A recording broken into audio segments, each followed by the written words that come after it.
$5,000 a month in expenses and only $5,000 a month in income, and net's about $35. It's Tevin's fault.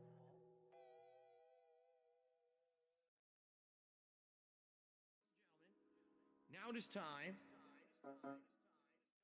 It's a segment that everyone looks forward to. One of the highest rated segments of all time that I've ever done. All right?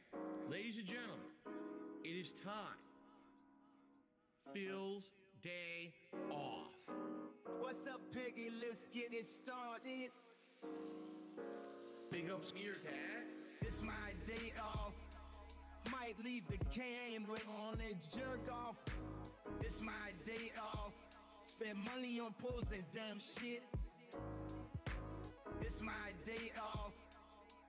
Might go out with my bitch wife. Can't give me money today. Give me money today. This is where my fucking money goes to every month. Garbage dump, grocery shopping, pay my taxes, pet store, pay my bills, blowing his money on mobile games, blowing his money on this and that. I'm spending all this money buying DoorDash for my business. I need to put disgusting food in the mouths of my family members. Obviously, I need tips. Yes, I spend money on mobile games. Okay? These are my life priorities. Pay my taxes. It's my day off. Might leave the camera on and jerk off. It's my day off. Spend money on pools and dumb shit. It's my day off. Might go out with my bitch wife. Can't give me money today. Obviously, I need tips. Give me money today. This is where my fucking money goes to every month. Shout out to the trolls. For those who contributed, thank you. It would be great if we get a few more tips. To make up, earlier today, we did not hit the hat goal either. It's been a very slow day. It would be great if we could pick it up a little bit with maybe some contributions tonight with tips. If you can, just saying. You know, I know some people are super chatting or whatever. That helps long term, but right now I really can help. Tomorrow's my day off. The tips I'll have for my day off, you see? Give me money today.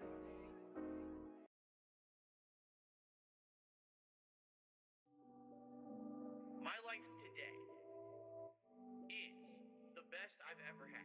And I mean that. Like, every day I feel like is the best day of my life. Your life is nothing. I love my life. I have so much fun every single day. You're bagging. I love my life. I have so much fun. Everyone hates me. I have an emptiness in my life. Oh man, there's something huge missing from my life. I need a large group of friends. All I do is sit around drinking gin all day. Ladies and gentlemen, I play mobile games. Yes, I spend money on mobile games. I love my life. I have so much fun every single day. You're bagging. I love my life. I have so much fun. Everyone hates me. I love my life. I have so much fun every single day. You're bagging. I love my life. I have so much fun. Everyone hates me.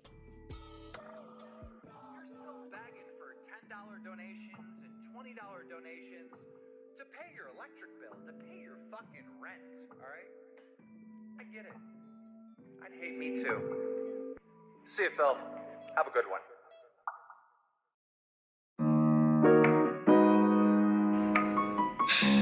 It's been a rough year. Why does Phil always have to mention that there's a tips goal on the stream? And why does he have to mention if it's a slow day for contributions? And why does he have to bring that up? Big ups, Meerkat. And a very slow day for support. Please tip me. I need tips tonight. I jump on stream. Obviously, I need tips. Pay my taxes, pay my back taxes, pay my utilities, pay my mortgage, pay my internet bill, pay my utilities. Very slow day for support. Been 47 minutes, and only the third tip of the day. I really appreciate that. I need that way more. Pay my taxes, pay my back taxes, pay my utilities, pay my mortgage, pay my internet bill, pay my utilities. I'm a positive guy. I focus on positivity. I tell you guys every day on my streams, I'm not a person who revels in hurting others to get over. I will put out positive, fun gameplay content for you guys, and I will continue to be successful that way. And if I fail, I fail, but at least at the end of the day, I can say, hey, it was a slow day.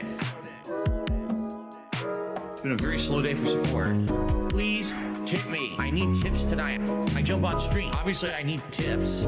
Pay my taxes, pay my back taxes, I pay my utilities, pay my mortgage, pay my internet bill, pay my utilities. Very slow day for support. Been 47 minutes, and only the third tip of the day. I really appreciate that. I need that way more. Pay my taxes, pay my back taxes, pay my utilities, pay my mortgage, pay my internet bill, pay my utilities.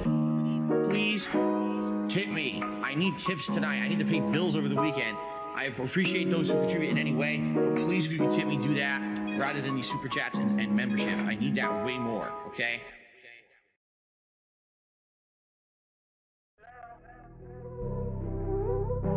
For now, that is business related, and I do still have it. It's WWE champion time. Go, go, go, go, go, go, go. It's the money, stupid fuck. I love it. Go, go, go, go, go, go, go. By eBay. Hell! It's been tough. I always think that it's my fault. Drinking gin. Yep, I'm toxic. I love Hulk Hogan's dick. My ass is so fucking stretched. Oh, no, you didn't, you motherfucking piece of shit cocksucker. Mark my fucking words. I'm coming for you. For now? Go, go, go, go, go, go, go. It's the money, stupid fuck. I love it. Go, go, go, go, go, go, go. By eBay. Hell! Hateful slurs. Lame brain pieces of dumb fucking hateful slurs. Why am I toxic? I love it. Hey, Mr. Burnell, you there? I am present. Right, I understand. He's claiming that he's got $5,000 a month in expenses and only $5,000 a month in income, and net's about $35. It's Kevin's fault. The topic I want to discuss is depression. Depression is not a joke. It's not something to be joked about with. You are not alone. You are not a horrible person because you have this. It's not your fault. There's still this back here. And it's still in the back of my neck, the back of my head, the back of my mind, and it's always telling me. It's WWE Champions time. It's been tough. Over the last decade. It has. It's been tough. It's been tough. Over the last decade. It has. It's been tough. It's been tough. Phil's a beggar. Phil's fat. Phil's a loser. It's been tough. Phil's a faggot. Phil's fat. Phil's a loser. Phil's a beggar. It's been tough. Phil's a beggar. Phil's fat. Phil's a loser. It's been tough. Phil's a faggot. Phil's fat. Phil's a loser. Phil's a beggar. Super Meat Boy is in the stream chat whining and complaining, saying I never talk to anyone unless they tip me or they send me money, which is completely false. All he's been doing is sitting there all night complaining that he's depressed and no one cares. And everyone's basically ignoring him because he's like, dude, we just don't care. You know, you come in, the first thing you say is you're depressed. And what are we supposed to say to that? Now he expects that I'm going to derail the whole stream to talk to him live. So let's do it. Super Meat Boy, how you doing? You're really depressed tonight, huh? You're really depressed. My stream is my place of business. The company's name is Burnell Productions. It is internet content creation of on-demand and also live video streaming services. Big ups to your dad. I'm the one who operated a successful YouTube channel. Please tip me. I'm the one who operated a successful YouTube channel. Because I have bills coming up. Please pay my bills. I'm nervous. Draft for cash. You better take a sip. Please pay my bills. I'm nervous. Draft for cash. Get a real fucking job. I'm the one who operated a successful YouTube channel. Please tip me. I'm the one who operated a successful YouTube channel. Because I have bills coming up. They fucked me again, left and right, and my ass is so fucking stretched out at this point. It's time to push back. It's time to push back. I'm the one who operated a successful YouTube channel. Please tip me. I'm the one who operated a successful YouTube channel because I have bills coming up. I've never ever used a hateful slur, ever, and that pisses me off. I want to watch some faggot, some homo. Fiddle's a nigger. You better take a sip.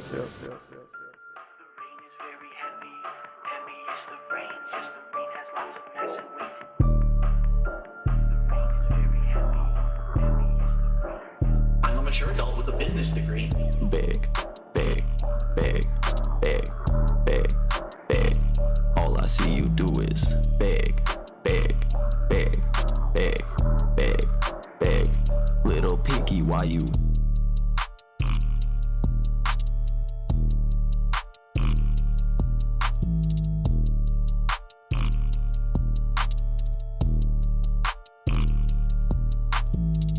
Big. All I see you do is big. Little picky, why you?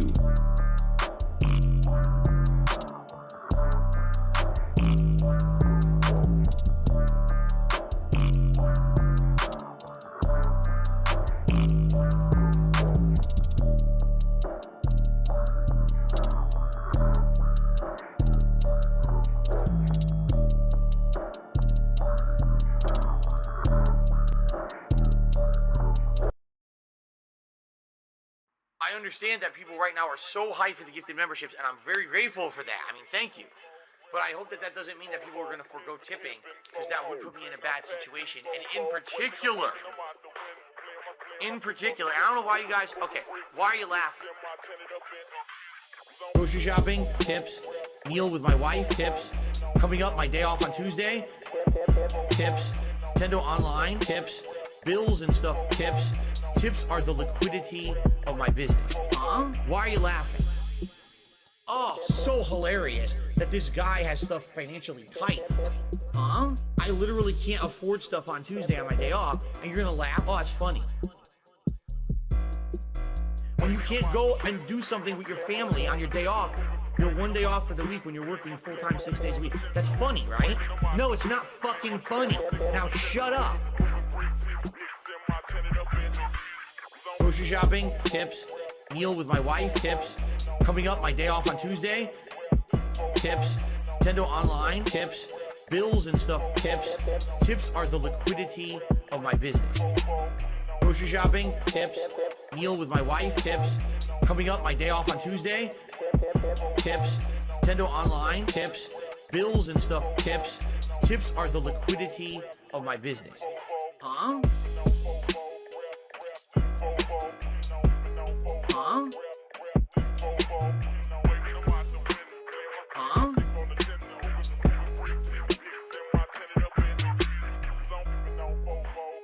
This one's for all my baby girls.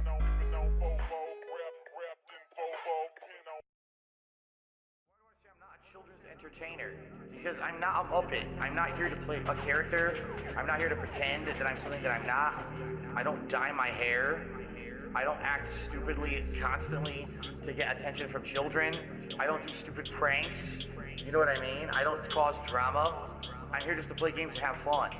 I'm a legitimate gamer. Big up Skier Cat. I need banana, tasty banana. Put banana in my mouth, tasty banana. I need banana, tasty banana. Please the peel it comes in there. Put banana in my mouth, squeeze banana. Put banana in my mouth, squeeze banana. Put banana in my mouth. Act and talk a certain way with certain mannerisms, certain over-the-top reactions, screaming at the top of their lungs, jumping, flailing, doing weird things, constantly on camera. I need banana, tasty banana. Put banana in my mouth, tasty banana. I need banana, tasty banana. Please the peel it comes in there. Put banana in my mouth, squeeze banana. Put banana in my mouth. Squeeze banana. Put banana in my mouth. I need banana, tasty banana. Put banana in my mouth, tasty banana. I need banana, tasty banana.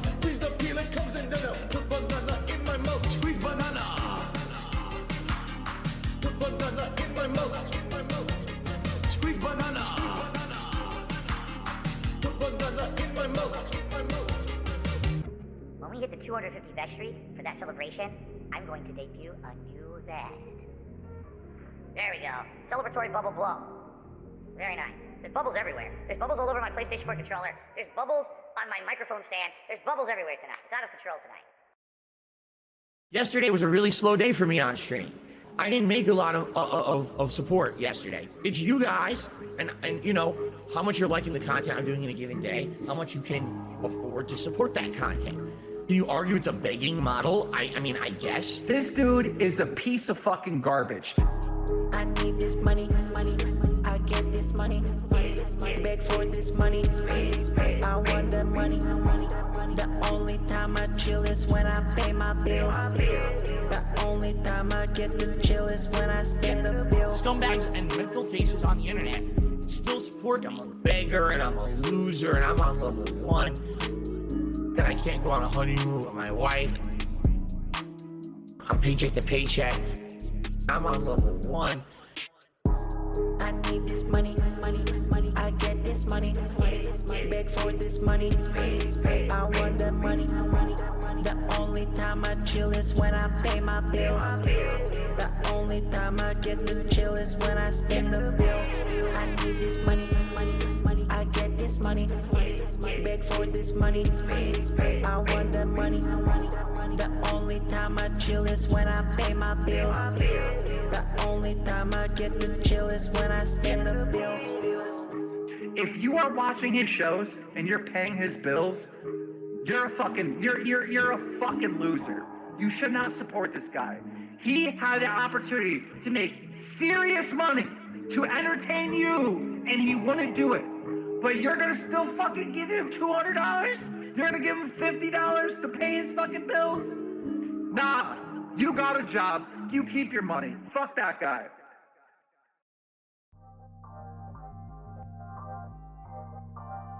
Because you're not rich and you're not famous and you're not this and you're not that. You had an opportunity to be, but you blew it all. And I said, well, oh well.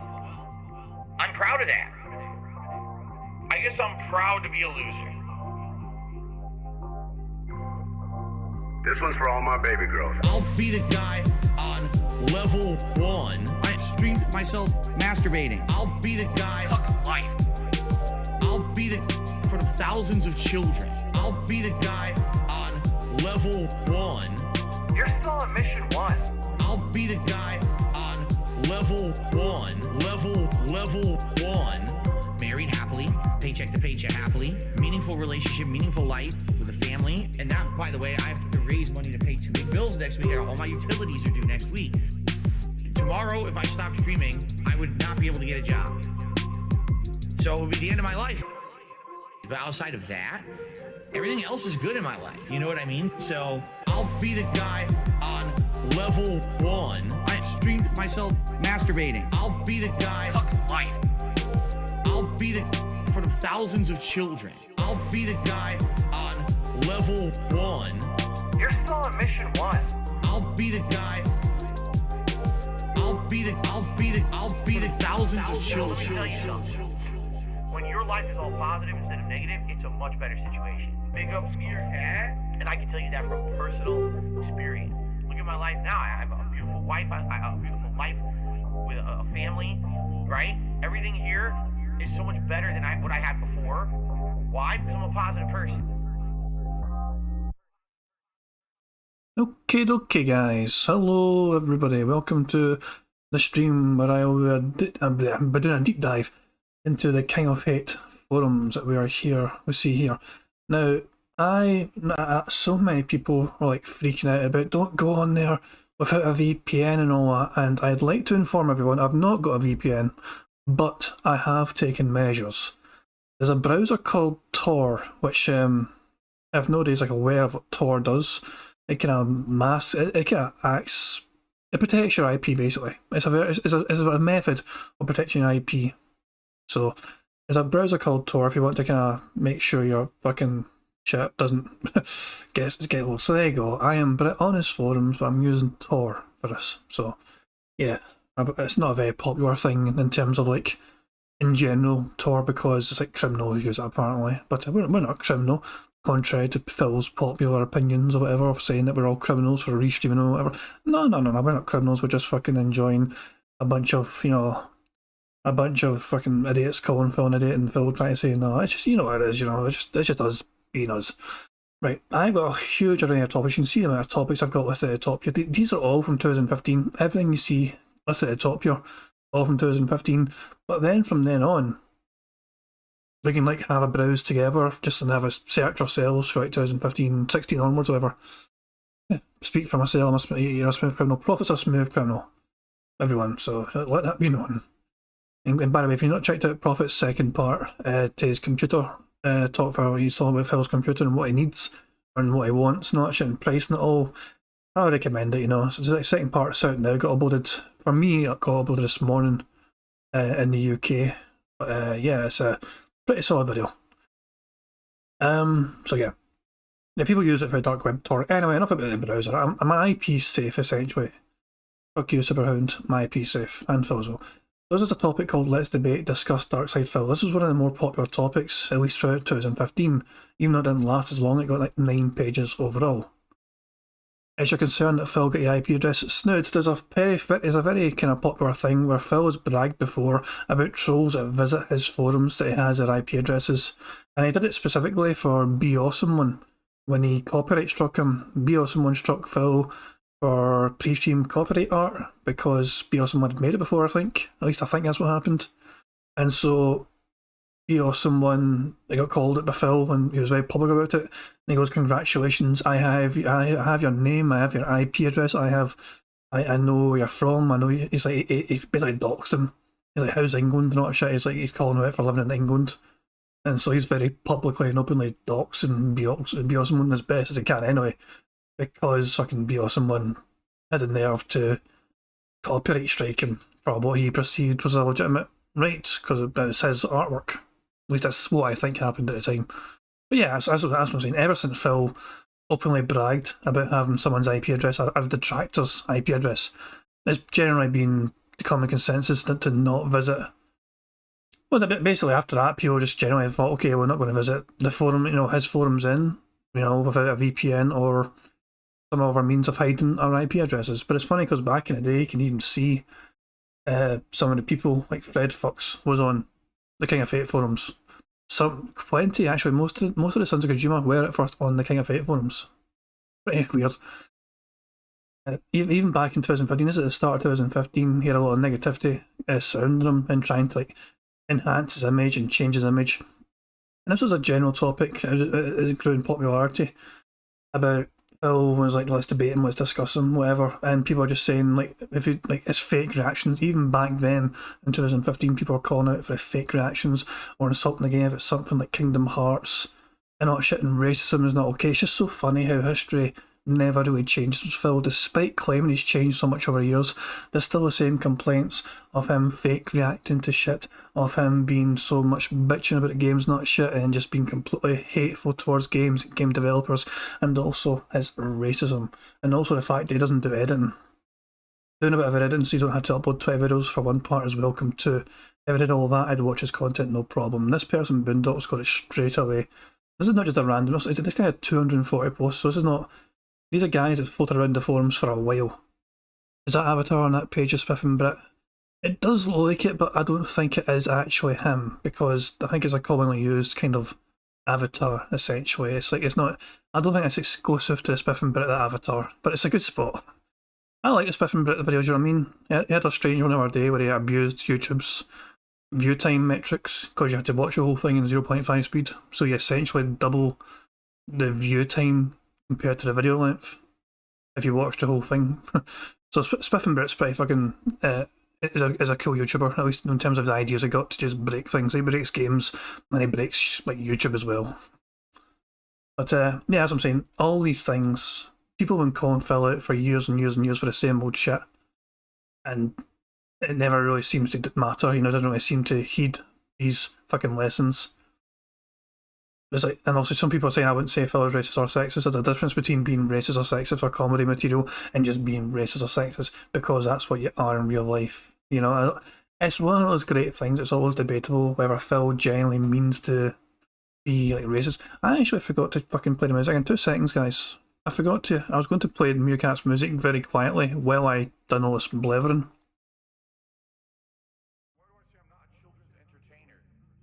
So is this loud enough? Can people like still hear me okay over the music? Or the levels too? Is it too low? Is it too high? Let me know if the levels are, because I thought you may as well have some music to enjoy while I'm blethering away. I can always lower it or raise up if need be. You can't hear it at all.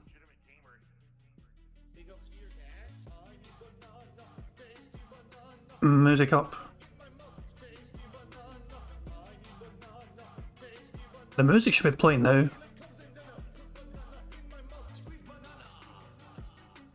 Okay, we'll leave it there then. We'll leave it there. Thank you. Thank you guys. Much appreciated. Right. Okay, going back to the forum. Going back to the King of Fate forums. It's kind of funny, like, even though it's quieter for you, it's still at the same level for me roughly, you know, and I find it hard to talk normally. It's loud in my ears, so I don't accidentally just end up shouting fucking. I just took my headphones off, just so I can fucking go through this and talk normally rather than be convinced I need to shout. Yeah, Phil, as I'm saying, so many people keep pointing that out, and apparently it made the rounds on like Binge on Reddit and all that shit, and the fact that he said that, and well, it's one of those things, it's getting plenty of attention as it is, and it's just Phil being Phil. Phil's true self is, I don't know, it's so funny. Phil, I don't, it's one of those things, is Phil racist? Yes. Is he knowingly racist? I don't think he's even aware that he's a racist. You know what I mean? I think he just wants to be funny. But it's just the fact that he doesn't know how to be. And he kind of just mistakes something that's funny for something that's offensive. Some people are not aware of what Phil did that night, apparently. I took a Twitter ban for my reaction to it, bloody hell. Edgy humour at her. This is the fact of the matter, he was very eager about he was happy as hell because he had a lot of money that day. Most racists don't believe they're racist. Good point, Gabine, very good point. That's what I'm saying, even back in the day here, people were calling Phil out for this kind of shit, you know. I mean, Kay Gallion, man, he's one of the fucking biggest DSP dick riders to have ever existed, man. There's already several topics under the channel, suggestions or criticism. I don't believe Phil is sexist or racist at all. He misconstrues jokes and believe he actually hates the Jews and blacks and gays. Oh my god. He has never once said he hated a race of people. In fact, he said many times that he hates racism. Oh my god. It's so funny. It's just so funny seeing the simpletons come out and support our Phil. Oh, for fuck's sake. I'd be like Hitler saying that he loved everyone. It's like, oh, see, he doesn't hate the Jews because Hitler said one time he loved everyone. I was like, what about all those things he did to the Jews? It's like, 999, ignore all that. Yeah, man. It's just kind of funny because obviously the general trend for what used to happen on the King of Hate was if somebody tried to talk about something controversial but constructive, you'd have a band of people that existed on the King of Hate forums that were up for just discussion and being constructive and not being afraid to actually talk and explore a subject matter, whether it was a big positive or a negative for Phil. They would openly engage in the forum, but then you had that kind of band of DSP dick riders who were desperate to shut down topics that had any sort of kind of criticism whatsoever, even constructive criticism. Your Kay Gallions and your hardcore parkours and your Sammy Samosas and all that shit, man, and all these other fucking idiots that used to exist around the fucking area. I'm trying to find Phil's post. Yeah, Phil has posted on this topic, I believe. So I'm trying to find Phil's reaction to some of this topic. Are you the guy? I'm not the guy. Lord Angus. I have fucking no idea who Lord Angus is. Arkham Knight. Where the fuck's Phil? Phil used to like sometimes let topics just go off on a tangent.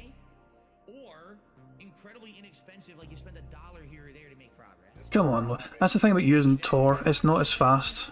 Tor is a bit slow if you need things to load quickly, because it's doing all these things, like going through all these certain fucking, like, you know, IPs or whatever. It kind of masks your IP and a bunch of different other things. So I don't know exactly how it works, but it's a good workaround to a VPN.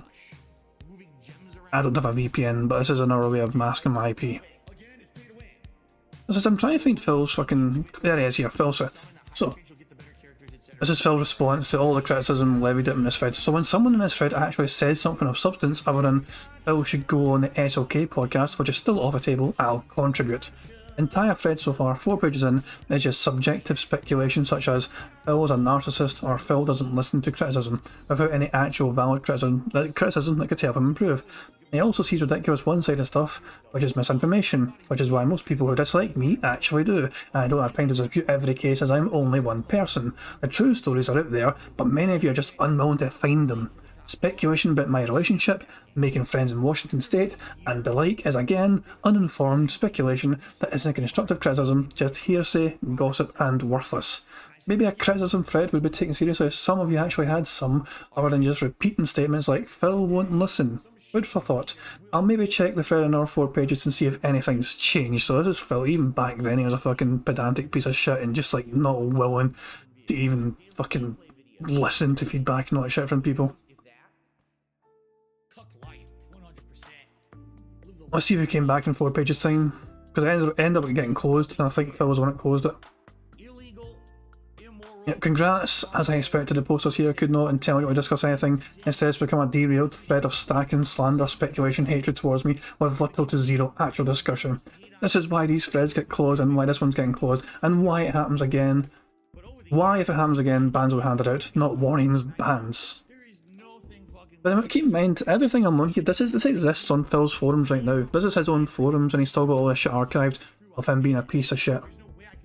So my only hope is this Phil, if Phil sees this thread again, which he said he would if it's got 8 pages and we're on 9 now, he'll focus on the actual comments people have made, giving him constructive criticism, instead of the bizarre detour that someone caused. And since I know he'll say everyone is just talking about my past, I'd like to point out that only 2 people will entertain that concept, and that I was calling someone out in his logic. And Phil's like, too little too late. I just started reading the thread again, saw this crap and said, fuck it. This is what I'm saying. As soon as Phil sees something he doesn't like, he's like, fuck that shit, I'm out. There's several instances though, over the years.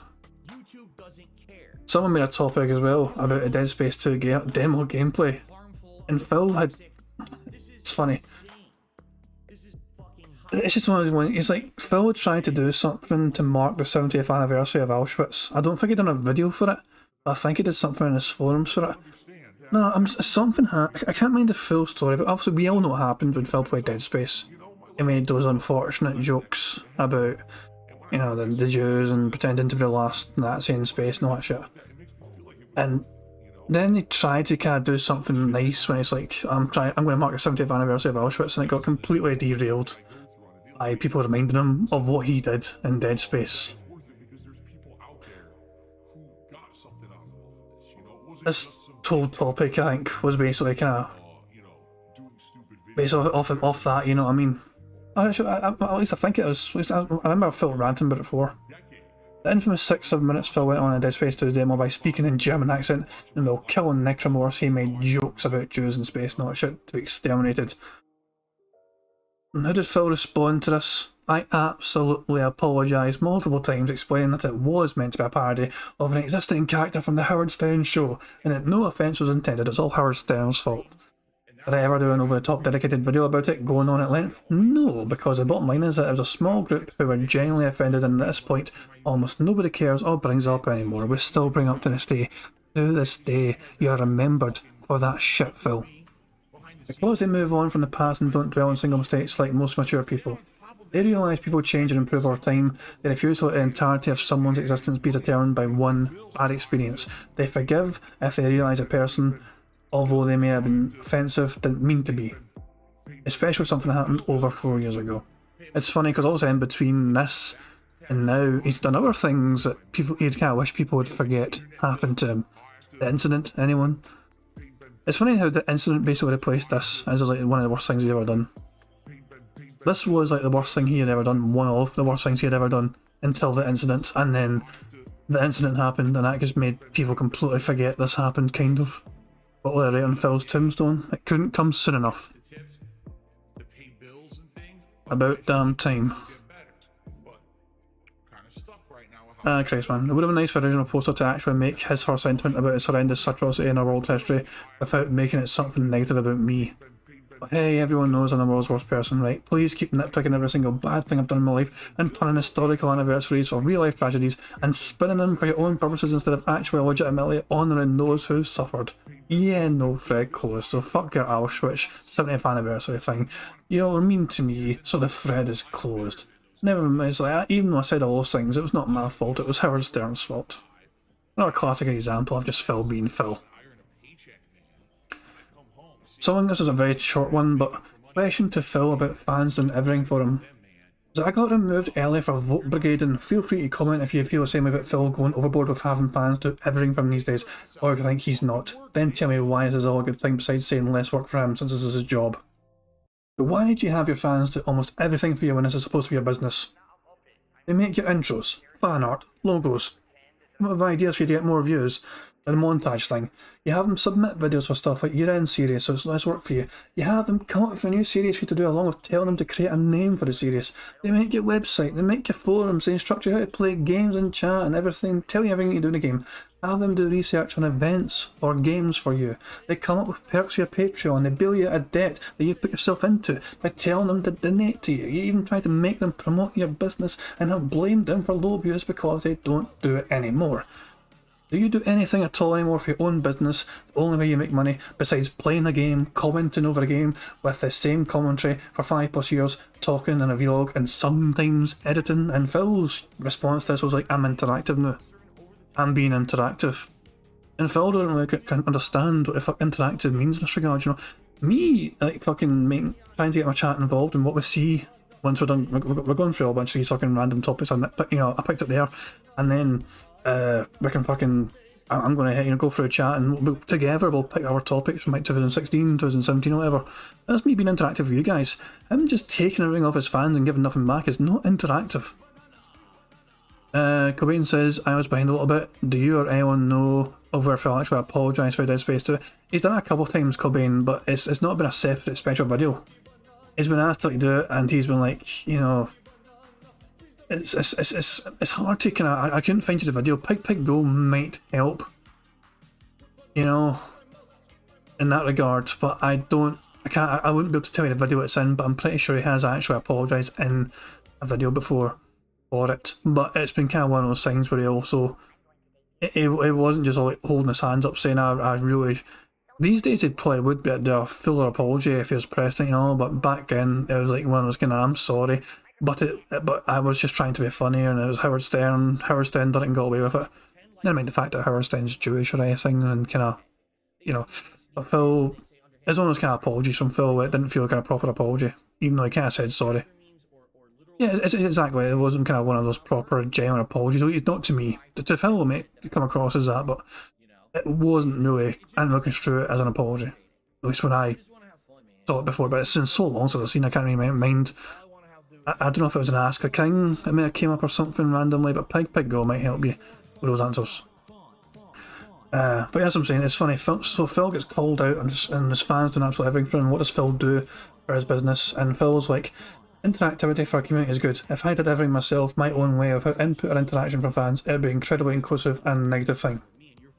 I'm also one man, unlike probably the vast majority of other YouTubers who do this full-time as a living. I don't have the know-how or the time, money to do everything myself. I constantly look to those who know more about these things so I can bring you the highest quality stuff on a daily basis. Reminder that this is Phil's job. Reminder that this is his business. And even back in 2015, just like today, how we get Phil getting to his fans to pick him a computer, pick every single component of his computer. Phil cannot do that himself. He can't do anything himself, but even back in 2015, this guy was relying on having his hand held for every single fucking facet of his business. Everything that the Dragon said up here, you know, is absolutely completely true. Phil had made topics on here asking for Patreon ideas. Phil had to get pointed out to him that some of the things that he was saying on Patreon at first when he launched it wasn't a good fit for him. He had to change it. We actually might find it in these things. Actually, maybe the next topic. Yeah, the Patreon perk suggestions thread. I'm just trying to think, where is it? Somebody, is it actually Che? I think it's Che. It used to be on the Sons of Kojima. Posted an image of what was on Phil's Patreon at first in this topic, I think. So first of all, thanks for your suggestions as I'm taking into consideration. The Fred's helping a lot. Second, some people are missing the point. People have been asking to donate for years and I've always said no. The Patreon thing is a way for us people to contribute and get something cool out of it. This is not going to be Phil Makes a New high quality video series exclusively for Patreon members or anything like that. As I've said, I don't want there to be a paywall behind my videos. Fucking fat chance now. Everyone should eventually be able to see them. Time releasing them to Patrons first, however, could be interesting. Third, I'm reading ridiculous self-entitled things like, this means Phil needs to work even harder, edit even more, and be on time for streams, and laughing pretty hard, so keep up. It's pretty obvious that if you have this mentality, the Patreon program is not for you. LOL. Lastly, sadly, all of the ideas relating to live chat, Skype talks, etc. are not going to work. Because he was DDoSed the other week before this, he did research and found it's incredibly easy to find someone's IP address just by knowing the name of someone who's currently online on Skype. It's that much of a security hole, and he was ridiculously surprised and Paul, even if I was making a new Skype account, chances are someone would just get in there, blah blah blah. He's basically not doing Skype calls with Patrons because he's worried that people would find out his IP address. So that was an excuse there at the time. Now let's see if I can find, I don't know, I think it is this topic. I think it is. As I tried to do a wee bit of homework on this. People just try to convince me to fucking do fit voice chats or whatever. Oh, it was a thread for Patreon criticisms, is that? No, that's a staycation discussion. Maybe it's a different thread. I'll see if I can find it. Actually, hang on 2 seconds, guys. I did. Let me see if I can find this for you guys. It won't take long for me, hang on.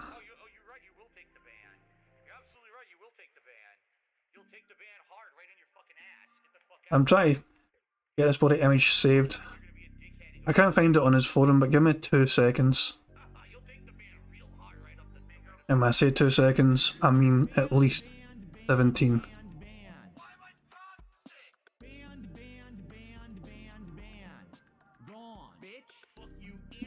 Right, I'm just going to add it here. I'll save the image. And I'm just going to fucking bring it in here. Randomly. Oh shit, where did I save it? I found it, okay. Here we go. What you see on screen was Phil's original Patreon pledge. And Phil got a lot of shit for it, especially that first part. When Phil first made his Patreon, he said pledging to Phil will allow him to defray the cost of his recent move across the country, free him from the daily burden of overall video views, and allow him to embark on a more creative projects that aren't just raw gameplay. When his fans saw this, they were fucking desperate for him to change it because it sounds quite scummy. He actually did update it like a day or two later, but this was his original Patreon message to fans. And the thumbnail as well was just him looking very grumpy. It was very strange. Like, some people thought it was good because it grabs your attention, but it was just a big...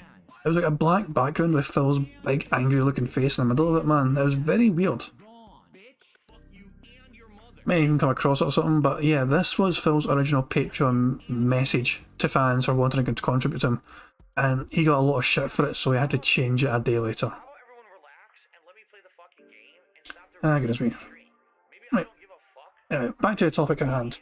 Also, it's obviously just people trying to convince him to fucking try and maybe do calls or something, and the topic got closed eventually.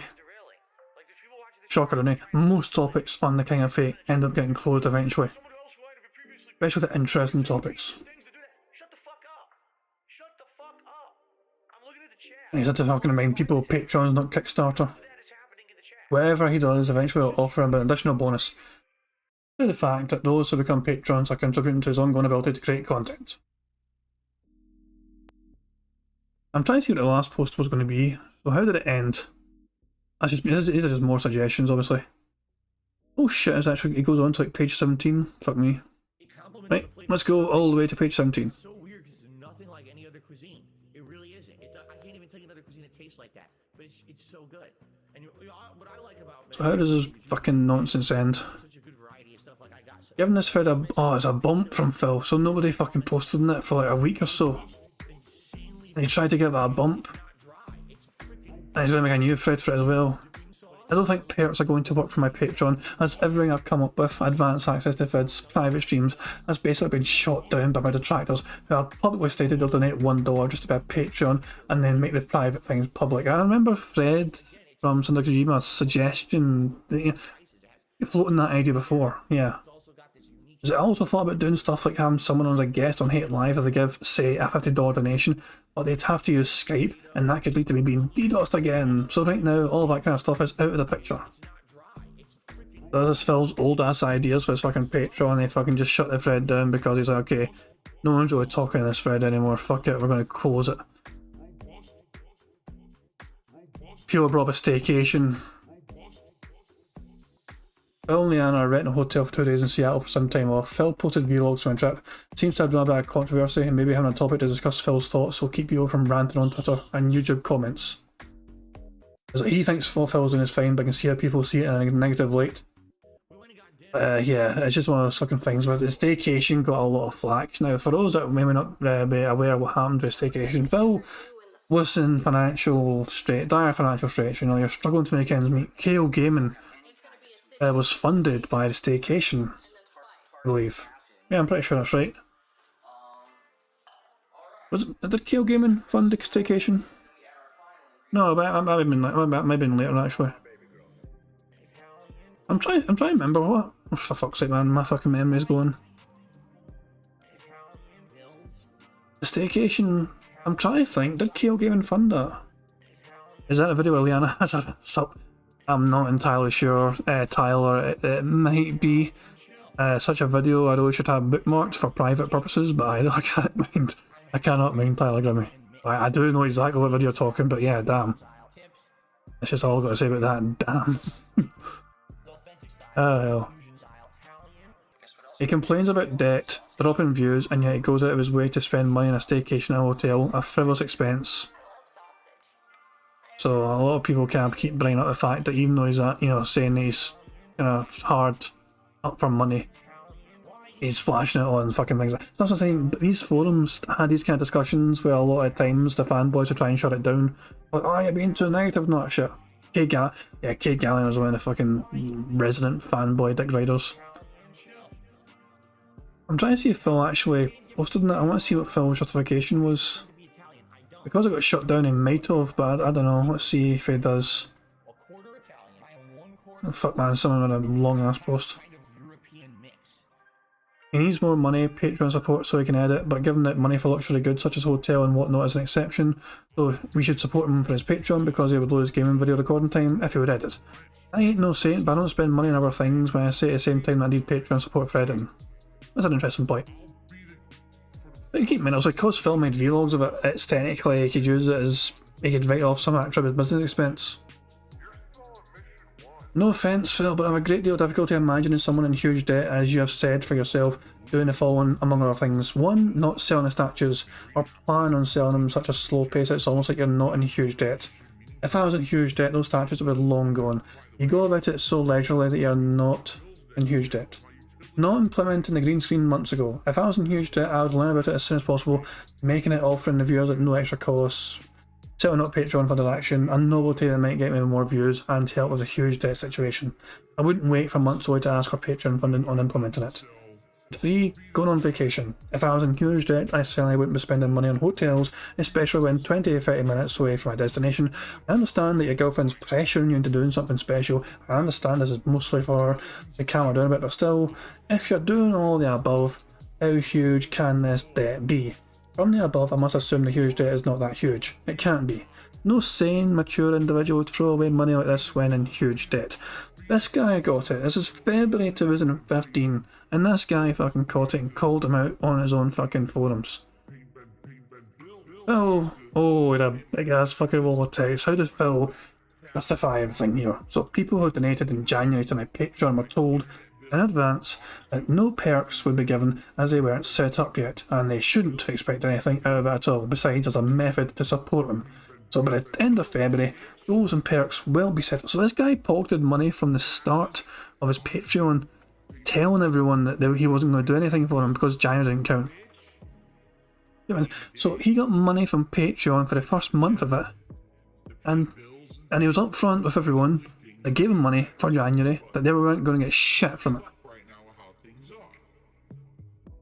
So by the end of February, goals and perks will be set up for the people who pledge get charged, so those people could possibly have a legit gripe if, say, I don't come through on those goals or perks, and that's it. Nobody's got a legit claim to anything I do with my money or how I spend my time. Nowhere in Patreon rules does it state because you've donated, the receiver will now never spend money on anything at all, because obviously they needed your money desperately to pay bills. Nor have I said I'm in awful financial straits and I desperately need tons of money to pay bills. That's every fucking day now. Apparently Phil back then never said he was in dire, awful financial straits. He kind of did. He alluded to it several times. There were several big videos even back in 2015 about how YouTube views were dwindling and slowing down, and how that's why I fucking had to open Patreon. It's fucking why I had to resort to like live streaming, because the fucking views were not paying the bills anymore, essentially. So what he did say, according to himself, since mid-2014 when he moved, there's been a legit view decline on DSP gaming, and it couldn't be worse timing, because he has tons of bills built up from the move. Phil's fault. That's not his fans' fault, that is all Phil's fault. In order to continue doing what he's doing, he's going to be taking several steps, including selling the statue collection and setting up Patreon to take care of that debt. If things go well, within 1 to 2 years, keep in mind this is 2015, so he's thinking 2017, that debt should be paid off, and hopefully I can sell the old condo in Connecticut, which is also a burden. Oh man, I love how to this day none of those things came true. None of those fucking things ever fucking came true, man. Get fucked, Phil. And then I'll be perfectly fine. Last time I checked, that didn't equate to me being financially destitute, nor did I ever say I was. For years, people have asked me if they could donate, and I always said no. It's bullshit again. He had a Patreon set up in 2011 for fans to donate to him. He plugged it quite a lot. He floated that for so long. Even back over a decade ago, he made sure that people knew he had a PayPal. People wanted to give him money. So that's a big fucking lie right there. You've not really missed much. I'm just going through some of these old topics on the King of Fate and just pointing out that Phil, despite claiming to have changed after all these years, is still the same piece of shit he's always been. It's just incredible. This is 2015 Phil, and it sounds like fucking 2022 Phil. Except with, you know, slightly less gout than these days, I don't know. But yeah, for years people have asked me if they could donate, and I always said no, which is a fucking lie right there. Now, since I'm at a point where popularity has declined and my debts have increased, I am accepting donations for Patreon so that I can somehow give back for those donations in a way. In the future, if my popularity were to increase again, or if my debts were to be paid down, I'll probably stop accepting Patreon donations. Keep in mind that Phil completely disregarded Patreon as a fucking thing. He didn't update the website at all for several years. He just kind of forgot it existed. He happily accepted the fucking money from Patreon. And he still, I'm pretty sure he followed through on his old pledges, so every time somebody gave him $50, he would make them a video. But he never actually updated Patreon site itself on his page, his feed. That was out of date for like 4 whole years, before he finally decided to do something new with it and actually do a fresh post on his own fucking Patreon page. So in summary, nobody who's been a Patreon at this point should feel disappointed, as no promises have yet been made. The situation around January was clearly explained ahead of time. Future donators moving forward will receive perks or contribute towards the goals. So this was before KO Gaming, right? So I mistook this for KO Gaming 1. He actually pocketed the Patreon money that nobody got any perks for his staycation. That's what this was. And obviously when Phil launched this Patreon at first, it was massively popular. He was getting over $1,000 at one point in Patreon. Over $1,000 he got a month just for Patreon. And that first month, he said he didn't have to commit to any promises because he made it clear nobody from January pledges was going to get anything because it wasn't all set up properly yet. Anyways, so we're back and we had fun for a mini dual celebration of our 3rd anniversary early at Valentine's Day, and we have no real plans for any time off again until November. Not sure on that yet. When we'll be flying to the East Coast for Liana's brother's wedding at some point. That didn't happen. This did not happen. So it's funny. Phil, there's some confusion as to the true story behind what happened with Phil and Liana not attending Liana's brother's wedding. The public story is that Phil couldn't do it because it got in the way of Fallout 4. That's a legit public story. Like it kind of came out at the same time as the game, essentially, and he was planning a big, massive event with the game. The retcon story, Phil tried to retcon this years and years later, by trying to say that there was a threat against Liana's family. And he said before that Liana's family got swatted as well. So it's one of those things where it's like, we don't actually know the proper actual truth because we can't trust Phil, essentially. Both explanations were from Phil. But the most likely, I mean, it's one of those things where nobody to this day knows who swatted fucking Phil. Nobody's ever fessed up and said, well, no one's ever done that. And the detractors, for the general detractors, like people like me, and all reasonable detractors, did not actually want Phil to get swatted because it was a shit thing to happen. There's no positives for that as a detractor, seeing Phil get swatted. Because it just means, obviously, he's going to use that as a reason to attack the detractors, to attack the trolls, and he's going to elicit sympathy and pity from people who, you know, and for that instance, he had a genuine reason to get pity and sympathy. Although he fucking took the piss out of it by saying, I could have died and all that shit, you know. But it's one of those things I'll give Phil credit for. He actually foresaw this as being a possibility. He alerted the police when he first moved in, apparently, because he does internet content creation, it was a possibility that there could be some kind of false report about this, you know. So apparently the police were prepared. You know, that is something that is, I actually applaud. Phil did well in that regard to warn police, because they actually may have just came in like guns blazing, not guns blazing, you know what I mean, but they might have really been forceful with how they handle that situation. Otherwise, we've seen other people get swatted before. I mean, I'm pretty sure most people have seen like a swatting video where just some kind of content creator gets stormed by the police all of a sudden. Phil Docs Panda, I don't really know. Well, kind of in the past, I don't know, not these days. But yeah, that was the staycation. I think it's a pretty short topic as well. Regarding Phil's debt, a previous thread in a staycation he posted, nor have I said I'm in awful financial straits and I have desperately needed tons of money to pay bills. And last time I checked, that didn't equate to me being financially destitute, nor did I ever say I was. But in a video, he described himself in huge debt. If I recall correctly, he even called it crippling at some point. The question is, how can you describe yourself in huge debt and yet claim to not be in awful financial straits? One of these statements must be false. How did Phil respond? Yeah, sure there is. I never said I'm destitute, and it's none of your business. Either you donate to Patreon or don't. But how much debt I'm in, just like how much money I make, is none of your business and shouldn't be a factor at all. Bottom line is, it's none of your business. Repeatedly pushing the issue will result in a moderation action. So, Phil can't even answer that question. I'm not sure what this topic's about, I just seen Phil want to help you, and it's like a fucking 9-page topic. Asking, people wanted Phil to fucking debate, or like Sons of Kojima for so long, and I'm not entirely sure how the fuck that ended. I just want to see what he says. He's probably got some fucking... I don't even know if this is actually going to have a Phil post on it to close it. It might just died out. Yeah, the topic wasn't even closed, it just died a death. Phil runs a business and makes everything blah blah blah. Das bullshit, actually, it's a very good one about Das bullshit coming up not long from here. You know Phil Doc's present day panda? I'm not entirely sure when. I assumed Liana was still living in Seattle. I don't know, I have no idea though. I'm trying to see a question about the Dark Side Phil persona. Oh, this is a good one. I've started watching DSP's videos and I'm a bit confused. On one hand he says he's a realist, honest person on the internet, but on the other hand he claims that all his raging and blaming is a running joke. Doesn't that make his gaming persona a fake one? And one thing that quite bugged me, he blames a person calling him cancer and states that he lost someone to cancer, but then calls people mentally ill again and again.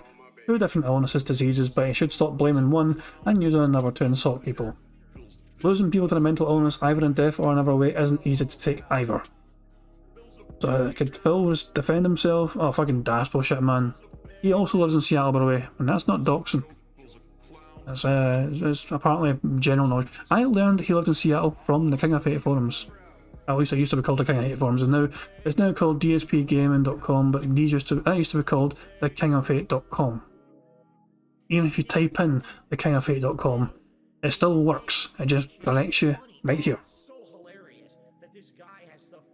So what did Phil have to say about this, if anything?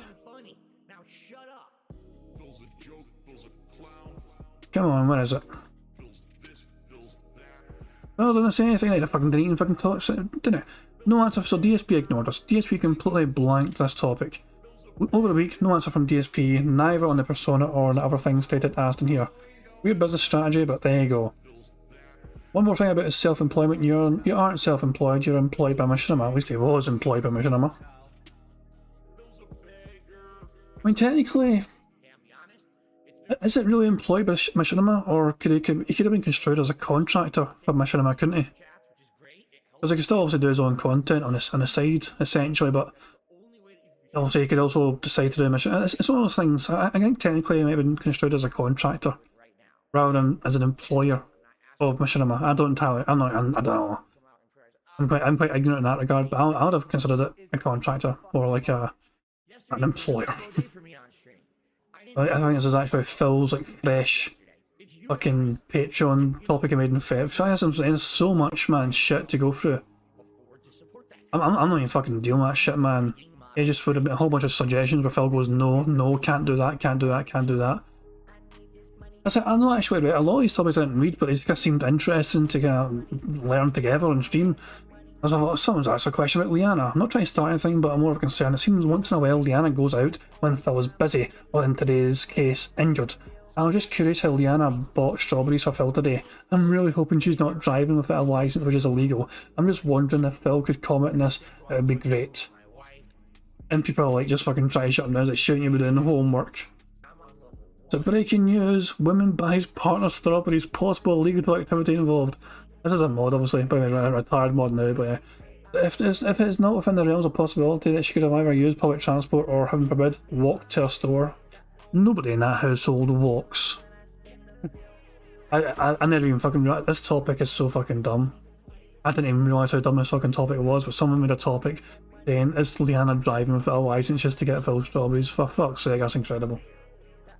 There's people bitching about the term, him saying mentally ill all the time to describe people. Phil saying, the difference here is that I'm not trying to be offensive and use the term as a blanket insult at all, like calling someone a retard would be, for example. It's quite literally how you would describe the actions of a group of people that do horrible things to me on a regular basis. DDoSing me, doxing me, prank calling my home at all hours of the day, ordering food and having it sent to my home, monitoring all forms of my social media, including forum posts, tweets, posts on other websites, outside of my own to keep tabs on my activities and stalk me at all hours, stealing my own copyrighted content and presenting it in a skewed manner to make me look bad, threatening to share exclusively timed content that I may have released to patrons early, effectively destroying a method by which a majority of Patreon users use the service, incredibly personal insults about myself, my family, my girlfriend, among other things, routinely spamming Machinima/YouTube/other major YouTubers with misinformation, complaints about myself being a racist, bigot, whatever, to try and get them to either 1, disassociate themselves with me, or 2, get an incorrectly skewed image of me.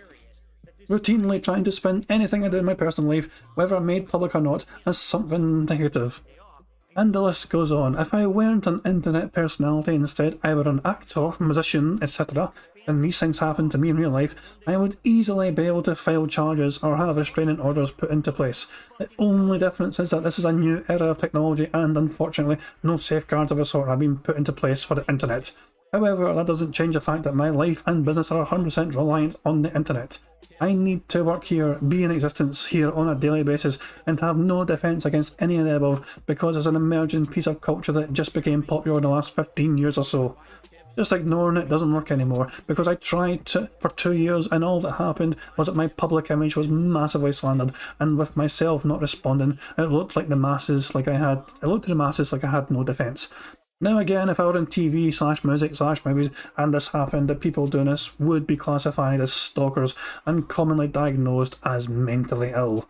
No logical person in the right mind would spend as much time/effort as these people have and continue to do on a daily basis to cause me personal injury and misery. I have never met any of these people, nor have done anything to hurt them. Yet it's their personal agendas to ruin me.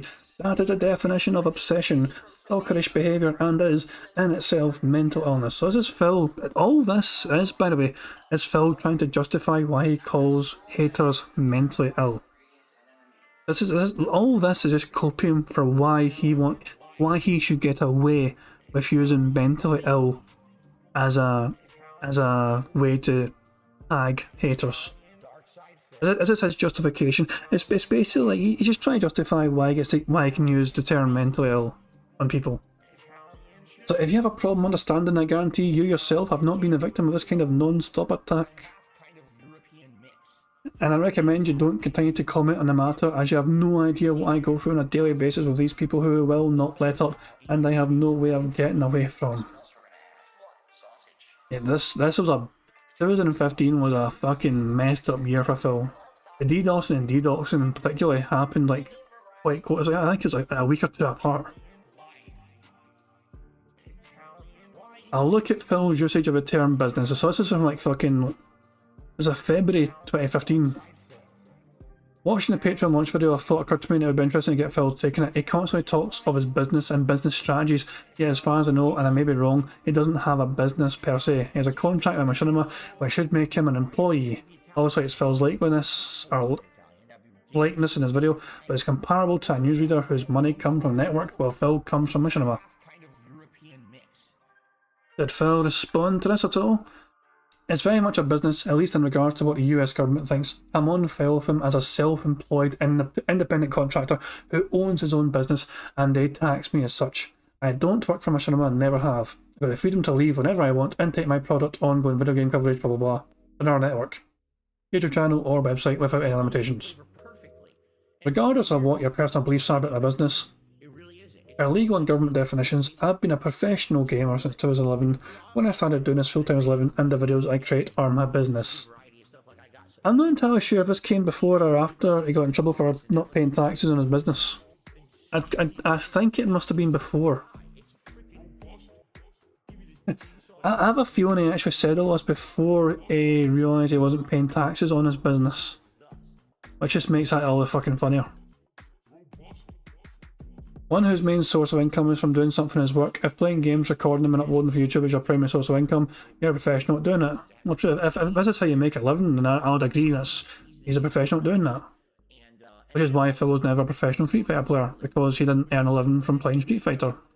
He won money occasionally, but it was not enough to make a living.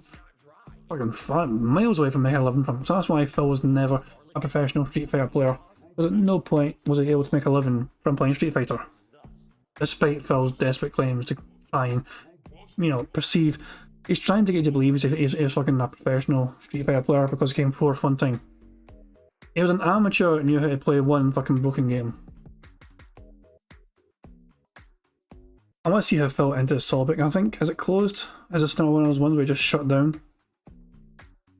If you describe yourself as a professional gamer, professional commentator, professional YouTuber, professional entertainer, then in my opinion, you can hardly call yourself a crusader for the common gamer, since you depend too much on views and direct results of your source of income. That's an interesting point. Did he respond to it?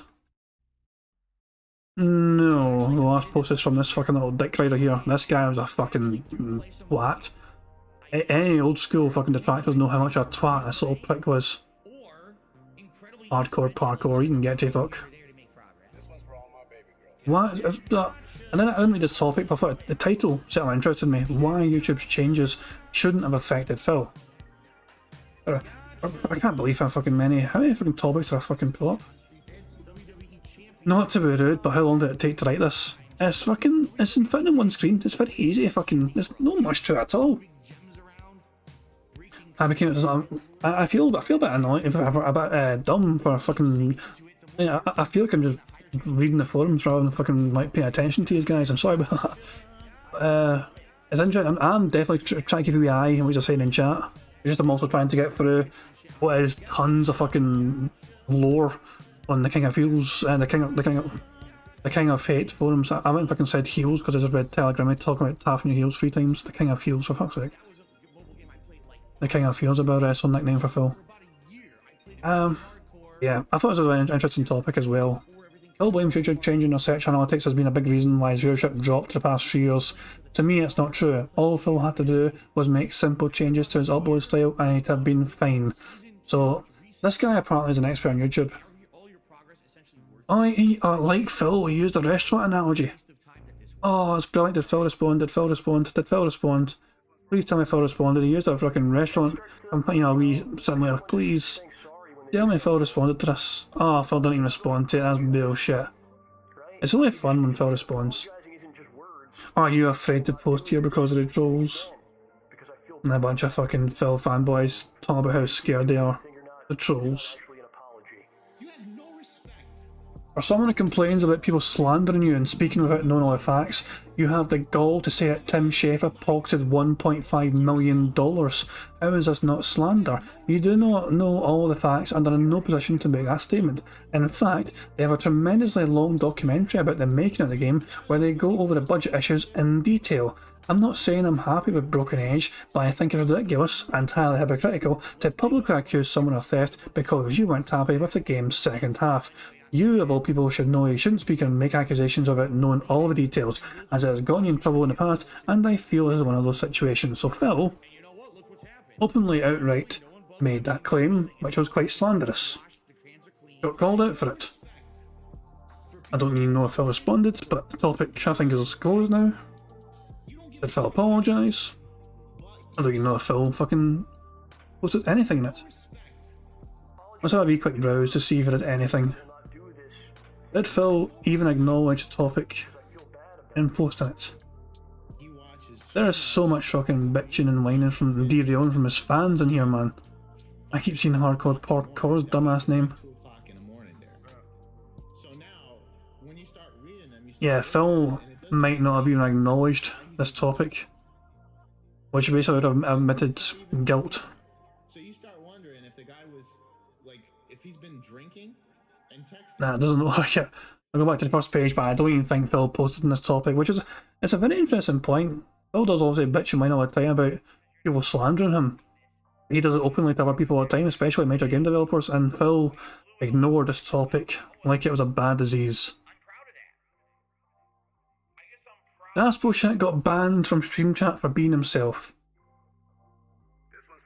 This is back in May of 2015. Apparently I was kicked and banned from the Mortal Kombat 10 Stream Chat today for simply being who I am. I hadn't said a single word, and clearly the very uninformed mods weren't aware that I've become a fan over years and a patron. Can the voices of reason and power please rein in these overzealous mods from abusing their powers and unban me from the chat, please? Don't worry, that's bullshit. Just rename yourself to the Patriarchy and give them over $1,000. I'm sure it'll all be fine. Did Phil actually respond to this one and apologise? Nah.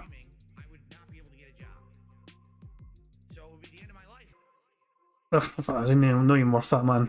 I just die a death. DSP complaining / trash talking.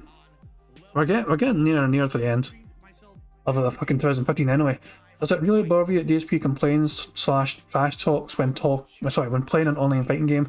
I don't know about you guys, but I've been watching Phil play for years, and the first playthrough I watched him play was MVC 2 online videos, Marvel vs Capcom 2. Yeah.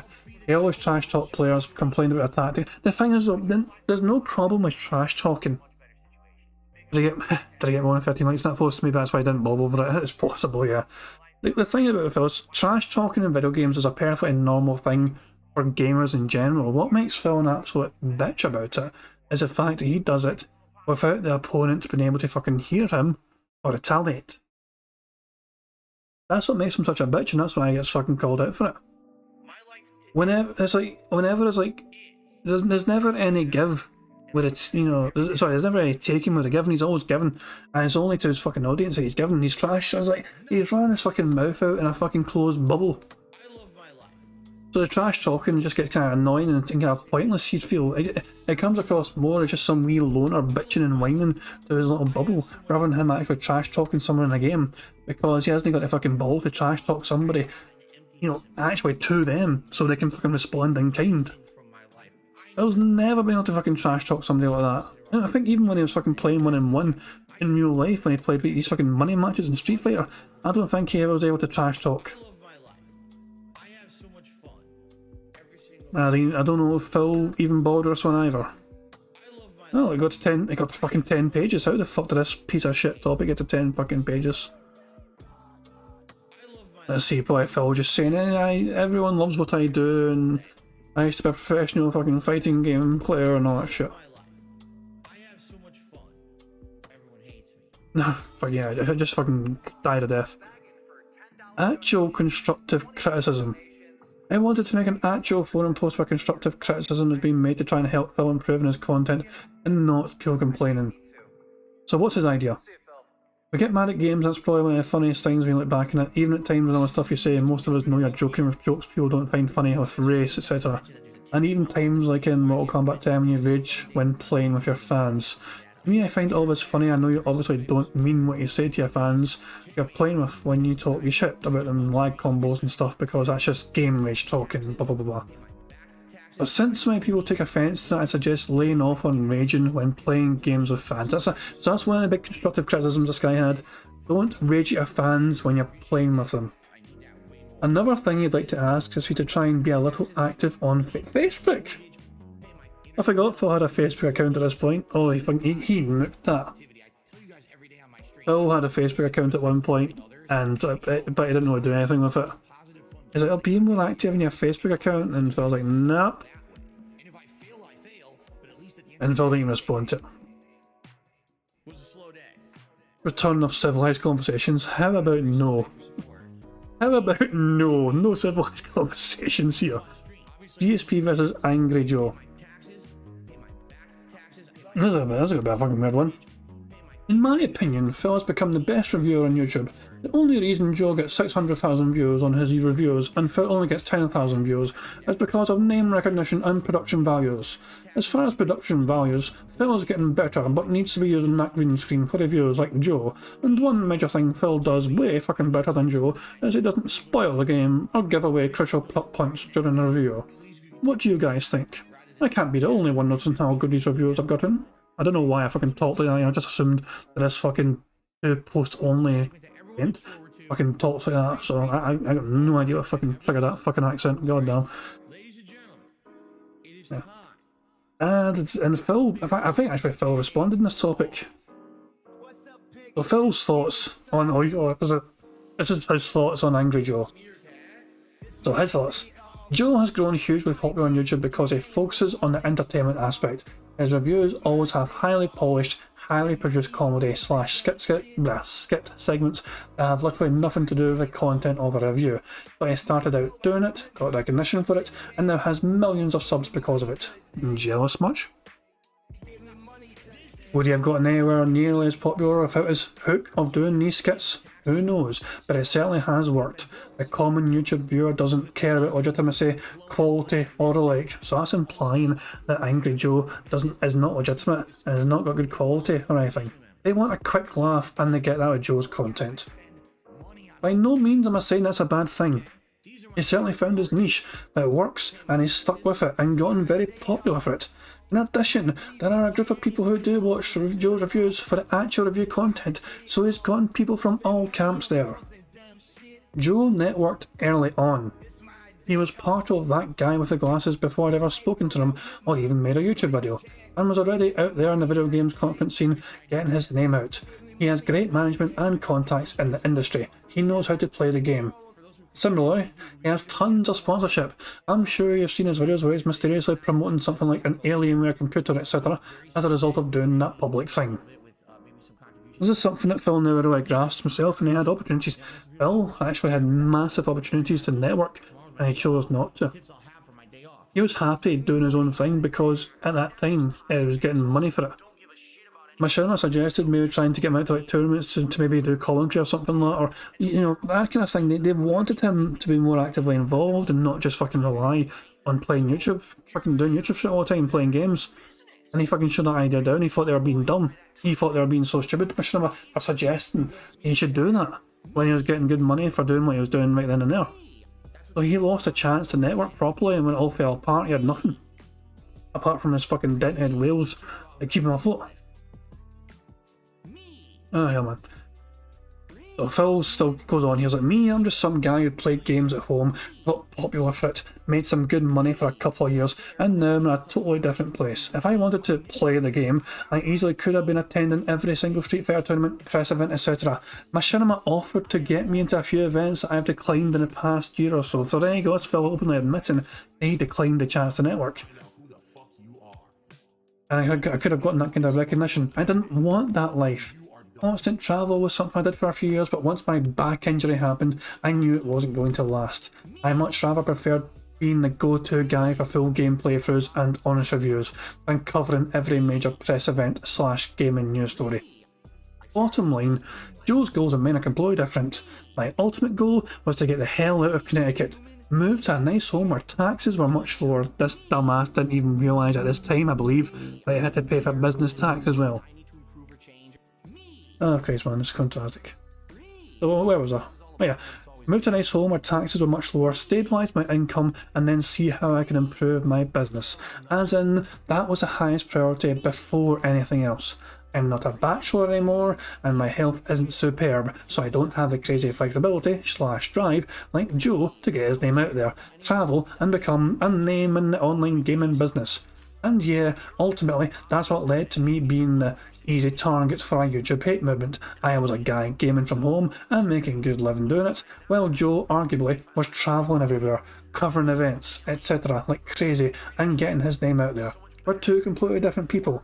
My opinion, he's a better entertainer. I'm a better gamer / reviewer overall, but people don't generally go to YouTube for anything but free entertainment, but it's no surprise why he's much more popular. So there's Phil's copium on why Angry Joe is so much more popular than he is. Phil thinks he's a far better reviewer and a far better content maker, but he believes Angry Joe is far more entertaining. Which, I don't actually know. I'm not very clued up on Angry Joe in terms of his content. I mean, I know of him, but I've not really watched any of his shit, so I have no idea what his content is like. Does he have any more copium? I can't completely agree with that, Phil. Although Joe does turn his reviews into an entertainment show, he still actually reviews the game and goes into full detail about the game.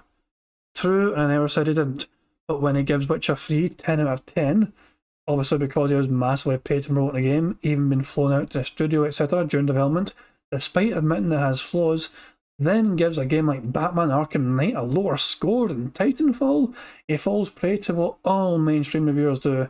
Great points in the review, but awfully unskilled review scores that end up misrepresenting the game. Say what you will about my reviews, unentertaining / too long, etc., but the scores I give games are always justified by the content of the review, and the games are scaled appropriately.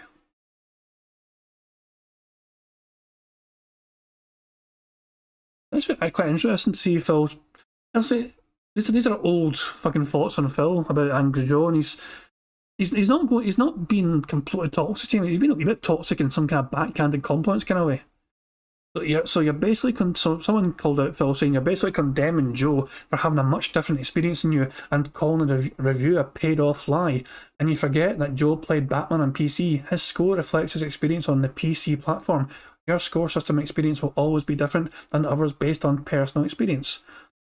And Phil counters as if a PC version of the game is actually shit and that's what he played, then that's totally valid, similar to my Witcher 3 experience on PS4, although I'd still think that any version of Arkham Knight with tons of content versus extremely limited content of Titanfall at launch would beat out Titanfall score-wise. But again, I don't think Joe scales his scores like I do, as seen in Witcher 3 where he admits the game isn't perfect but gives it a perfect 10. I certainly wouldn't do that unless, as I said previously, I felt that the game was best in class or something so good that the flaws didn't bog down my experience. The overcomplicated, antiquated combat system of Witcher 3 definitely holds it back in comparison to other games I've played recently, so even if I'd played a flawless PC version of it, I wouldn't have given it a 10. Joe did, so obviously his judgment is far different from mine in that regard. Oh yeah, and of course the fact that CD Projekt kissed his ass, blew him out there, etc. Let's face it, Joe does not just hand out 10s even to games he thinks are great regularly. Was it that isn't true? He gave Sunset Overdrive a lower score because it had hipster culture. That's not a valid score to give it a lower score. And you know it. Joe is just as honest, if not more honest than you. Don't bring him down to make yourself look better. Phil counters that by saying, in my review, I blatantly state that my score is based off of not liking hipster culture and having it massively shoved down my throat and gave me a worse experience overall. And that if you like hipster culture, you'd like the game more. So I have zero idea how you think that my score is invalid. I justified it as I always do, just because it was a game design choice about what graphic design, music, etc. would be used instead of something like gameplay, doesn't make it any less valid of a point to make. Some more just fucking Phil copying. I'm kind of interested to see how this ends. Does Phil just end it with a fucking wall of text saying, okay, fuck off, you're being mean? Or does it just fucking die a death? Aye. Phil goes, since the purpose of the thread seems to have been fulfilled to get my unbiased opinions about the difference between myself and Angry Joe out, and has caused tons of completely nonsensical drama, thread is closed. Congrats, yet again, something that was perfectly logical discussion degraded into crap, mostly because people can't take the fact that I speak honestly about things. 10 out of 10 means perfect. That's the definition of 100%. Full quality, no flaws. To give a game that admittedly has flaws, that score is not dishonest, it's suspect. And the fact that he got his ass kissed by the company is suspect, as he usually does not give full 10 scores for anything. Given which a 3 of 10, in my opinion, was not only dishonest, but a misrepresentation of the game for hype's sake. Sorry, my review scale doesn't mean 100% is perfect, means your review scale is a flawed piece of shit, because that's what 100% means. If Joe has a problem with my opinion, there are many methods by which he can contact me and we can either discuss this in private or public. I don't care which. But the bottom line is, all he did was read misinformation, as usual, from my detractors and react foolishly, which I've done as well, so I'm not innocent, and apparently insulted me on Twitter. Oh well, I certainly don't care. I know my reviews are legit, unbiased, unscaled, and that's all I care about. Thread closed. So all this topic got Angry Joe's attention. The things Phil said got Angry Joe's attention. And I guess Angry Joe was not happy and lashed out. In fact, let's check the second page very quickly. I want to see if people actually mention Angry Joe mentioned anything. I mean, did anyone actually talk about what Angry Joe said or did?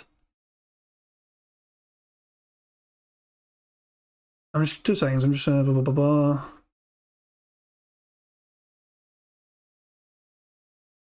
I just want to see very quickly if it came up at all.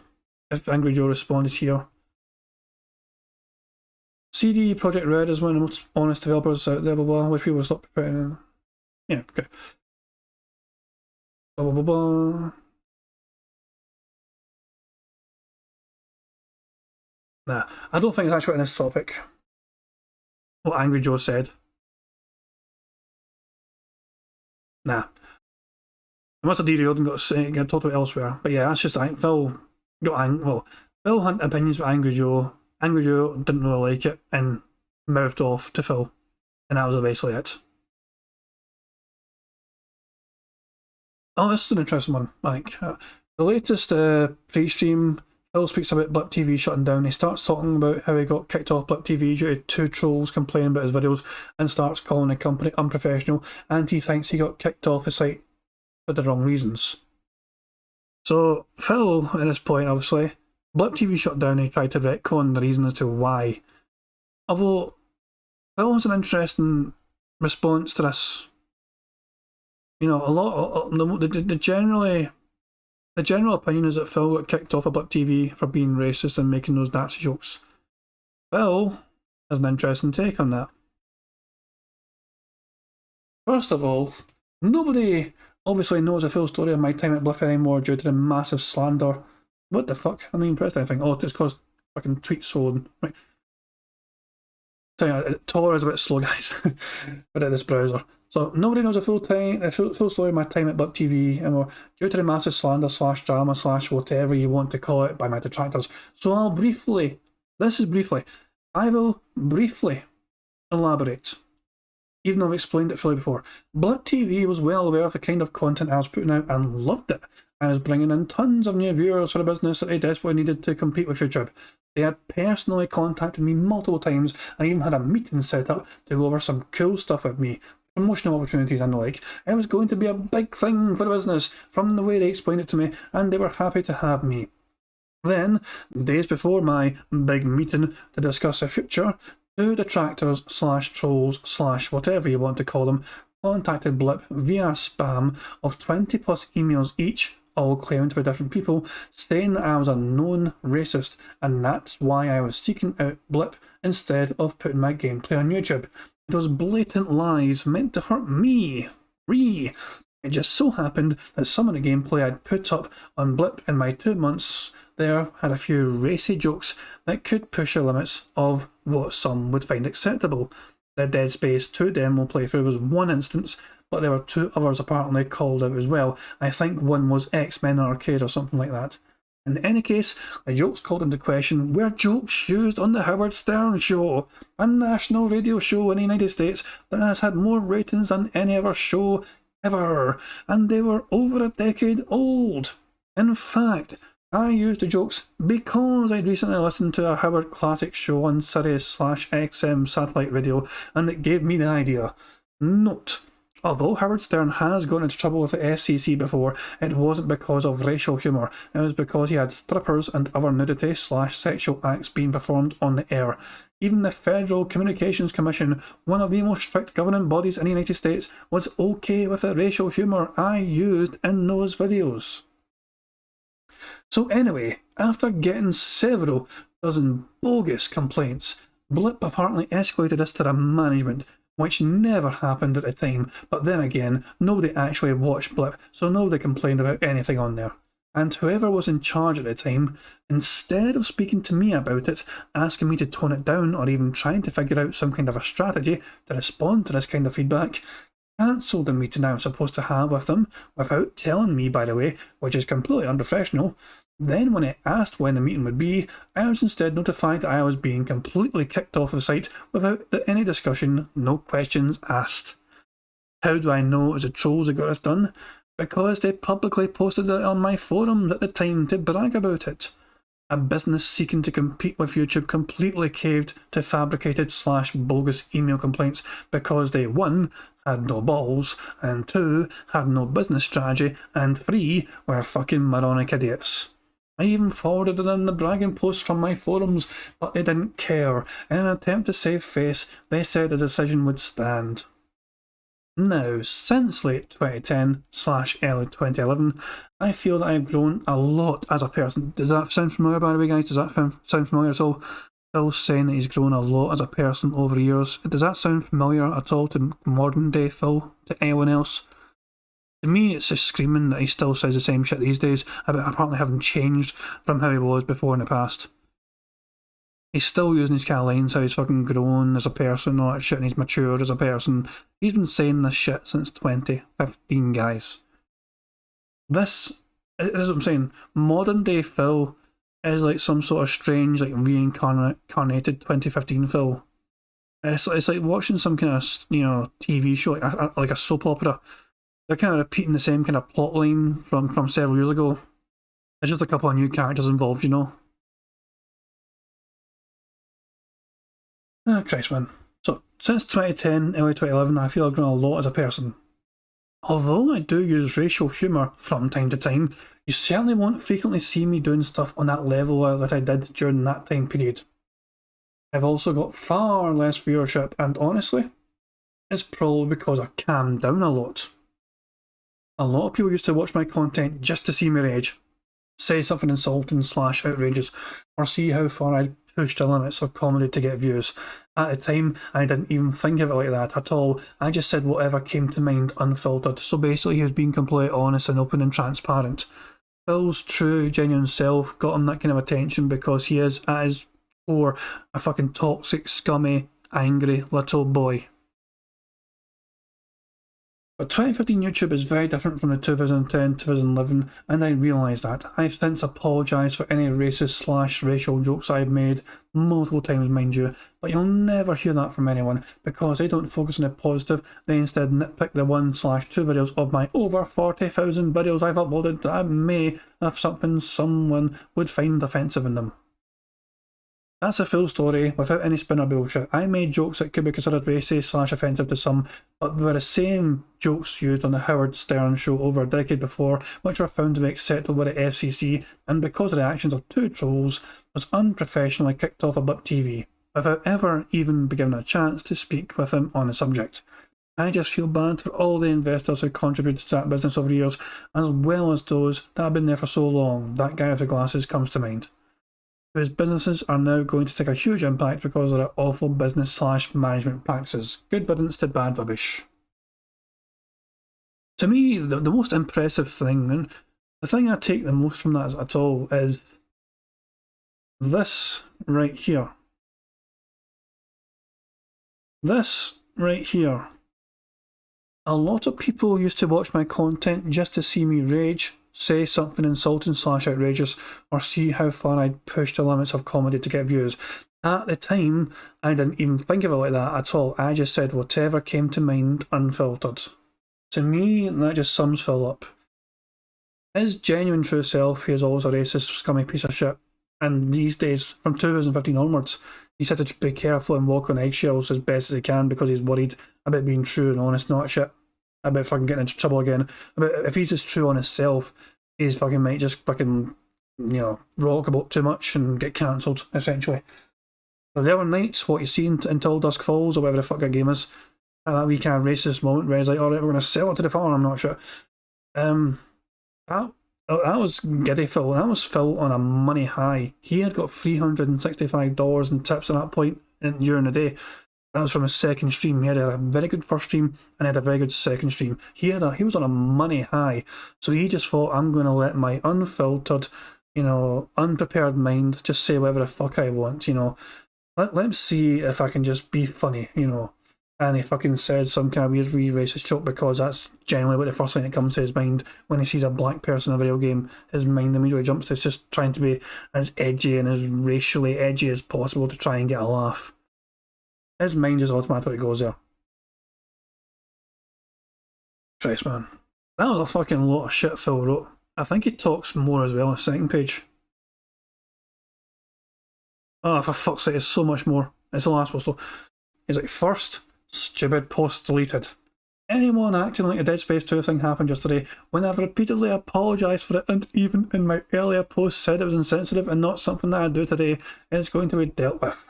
Because it's obvious you're not here to talk about it fairly, you're only here to talk shit, and I'm not here to be bullied or waste my time with idiots. So watch what you say and actually read before you post. Second, oh shit, I got a fucking sub. Hello.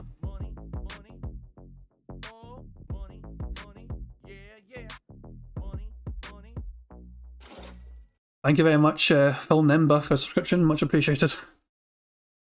Okay, second, enough of the bullshit that I violated Blips.tv's terms of service. That did not happen. There was no racist content. I was not on camera using racial slurs, insulting groups of people and being serious. It was a joke, which again was approved by the FCC. But we won't get into that again because some people are too stupid to get that point. And racial humour is allowed everywhere. It may offend some people, but it's allowed. There was nothing in Blip.tv's terms of service, or on YouTube or anywhere, that says you can't make racial related jokes. The problem was that because of exaggerated claims by trolls, they sent dozens of emails when it was only 2 people who were offended, the management made a judgment call on what they thought was best. I'll make this clear right now, right here even. I never received a formal notice that I violated the terms of service of Blip.tv. I was just told, you're being removed from the site because people complained, bye, and that was it.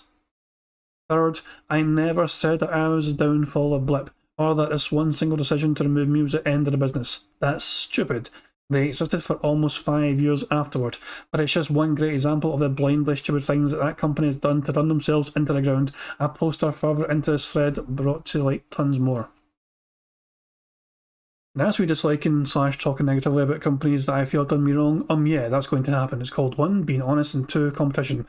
Should I have kissed Blip.tv's ass when they kicked me off their site without discussion? Or maybe I should be praising Twitch.tv, which singled me out as a person who had to lower a bitrate, while other people can still stream at 60 frames per second without any problems. Come on, are you for real or just being stupid with comments like that? Everyone hated Blip.tv when I moved there.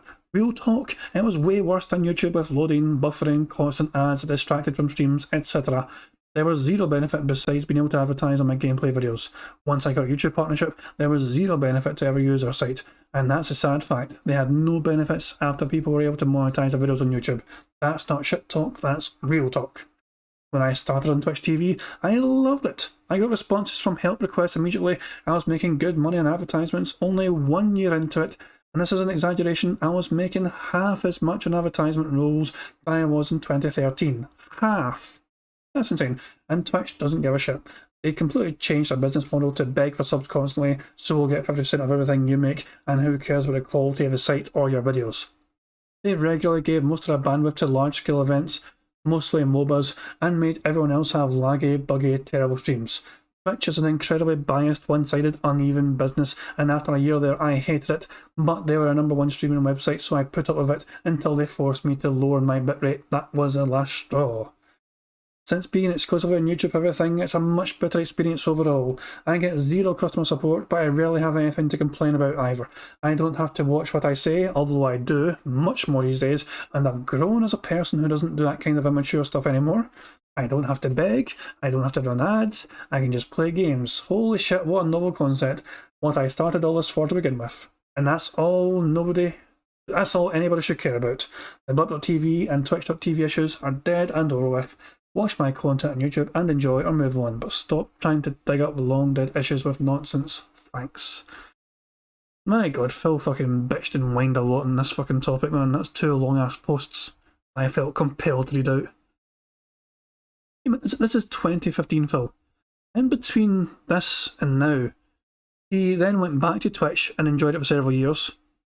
But then, obviously, got kicked off of Twitch on April 2021. Yeah. And went back to YouTube, and has been on YouTube since then, live streaming. So yeah, Phil's first reason for leaving Twitch was because an admin asked him to lower his bitrate for streams, and Phil got annoyed and huffy. This is a very interesting topic for current day stuff, and well, actually, Prophet knows this topic because I've sent him it before. In 2015, he had fans telling him what he could do to capture and stream 1080p 60 frames a second on his PC. There's 2 simple solutions that are offered here in these first few posts. NVIDIA NVENC works with OBS, uses your GPU instead of CPU to encode a video, avoids overloading your CPU. He was saying it for a year apparently. So that's what I'm saying. He had people in his own forums telling him how to do this for a year. So 2014. Keep in mind, he got his computer in 2014. July 2014, Phil got his $3,000 CyberPower PC. And he complained and bitched and moaned about it because it didn't fucking run at 60 frames a second because he tested it with one game that wasn't a very good game to play 60 frames. Apparently it's a very poorly optimised game. So it wasn't the best kind of test subject for him. Oh, and this is a fucking thing as well. This is an alternative suggestion, and it uses the NVIDIA GeForce, the Shadowplay. The simplest solution to flawlessly record PC footage at 1080p and 60 frames per second, in his opinion, would be to use NVIDIA Shadowplay for capturing while using OBS to stream. This method should prevent the CPU from maxing out due to the fact that Shadowplay uses a dedicated chip inside the graphics card to encode the video instead of relying on a CPU. If this method prevents the CPU from maxing out and the recordings contains a stutter, it would mean the stuttering is not being caused by a CPU bottleneck, but a bottleneck somewhere else. Doing a test stream for like 5 minutes, not a 3-hour one, using that method is a win-win. It stops the stutter, you would solve the problem, and you'll be able to play PC games. If it doesn't stop the stuttering, you would then be able to rule out the CPU as a culprit if it stutters when the CPU is not maxing out, and be one step closer to finding out what's causing the stutter. NVIDIA Shadowplay is very, very, very easy to use. This is basically how we use it. This is how we use it from back in the day. It doesn't know what it is, but I don't even think it's called Shadowplay anymore. I think it's called something different. But yeah, I mean, I believe I've got something like this on my. I've got an NVIDIA myself, and I believe I have something that would do this as well if I wanted to. I just use OBS for everything. I just fucking play the game, use OBS to record. If I wanted to record as well, I could just as well record with NVIDIA while I'm streaming. I don't know because I just fucking upload everything to YouTube anyway as a live stream. I just keep it live. So, how does Phil respond to all this? I'm pretty sure he does respond. There we go. That's another big massive wall of fucking text. Why, Phil? Why? Okay. Give me a second, guys. I might take a wee quick drink before I fucking start talking again.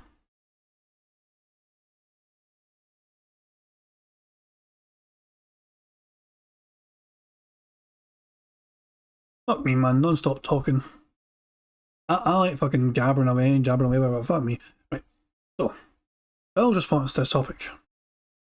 I'll be honest, I've only skimmed through this thread. I've seen two big suggestions for being able to play PC games while still streaming / capturing at 1080p 60 frames a second. One, use something other than just OBS to capture / stream, such as shadow play or other settings specific to my graphics card. Or two, get a second PC to handle either just the gaming or the capture / streaming to PC setup.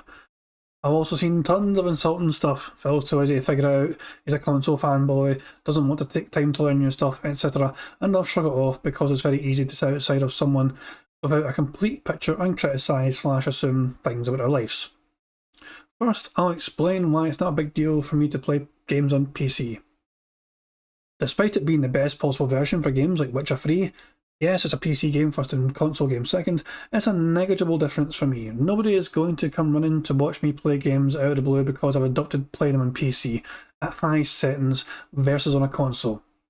I think the reputation that I now have on YouTube to the common viewer who has no knowledge of me and cannot even find my videos in YouTube search anymore, or those of detractors, is pretty much going to make anyone who's looking for the best possible graphical experience playthrough stay away from my stuff.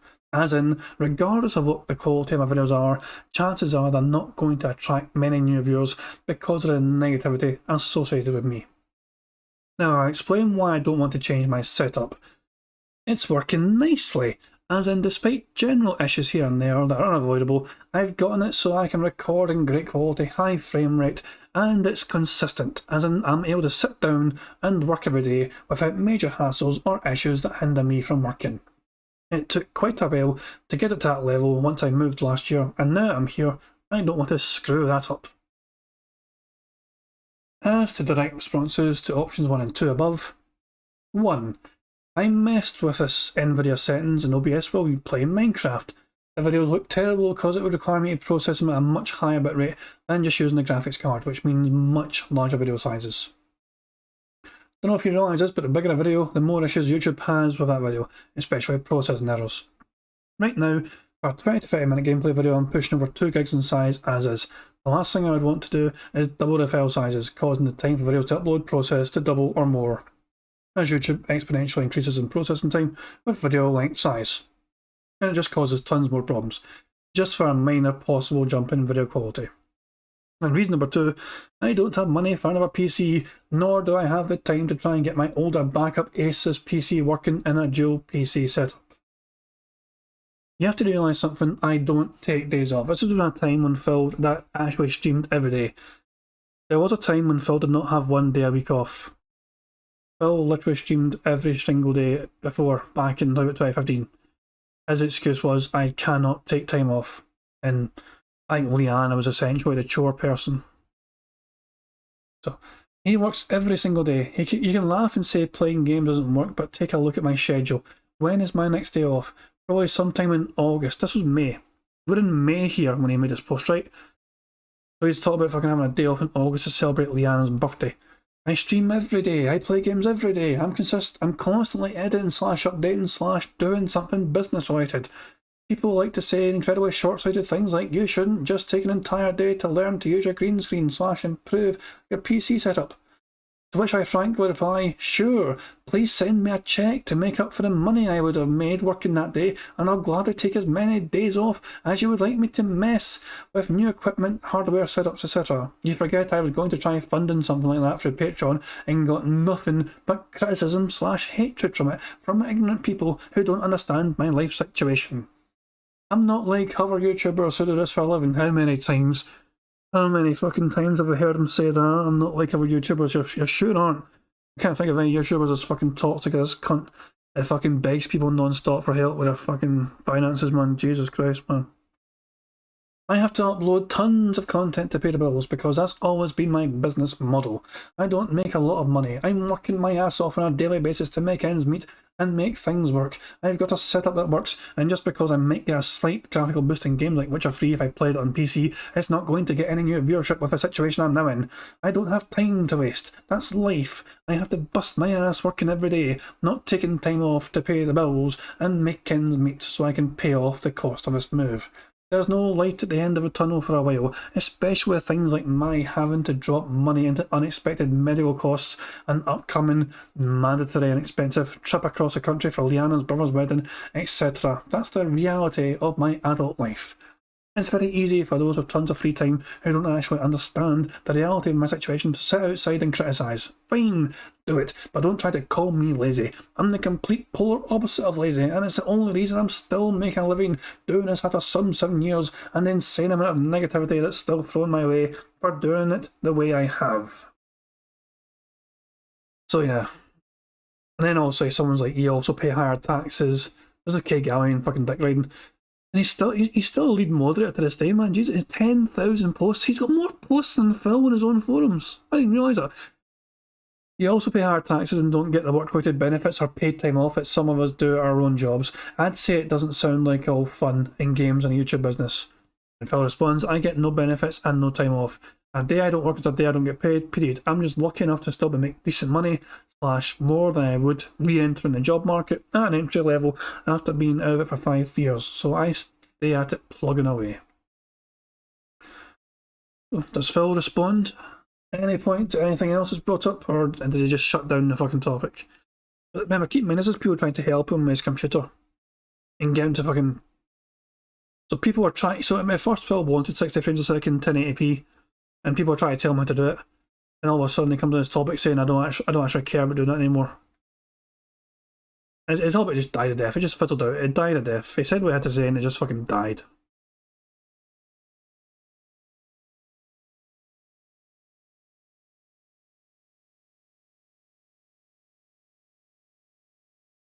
So somebody made a topic because Phil raised the Patreon camera goal $50. It's another troll who's already banned. I mean, a new soccer account to waste everyone's time because they're fucking idiot who thinks this somehow hurts me despite me. So he explained, Phil upped his camera goal by $50 to try and get some more money out of people essentially on Patreon. And he made a video to explain it, but it's not on this topic.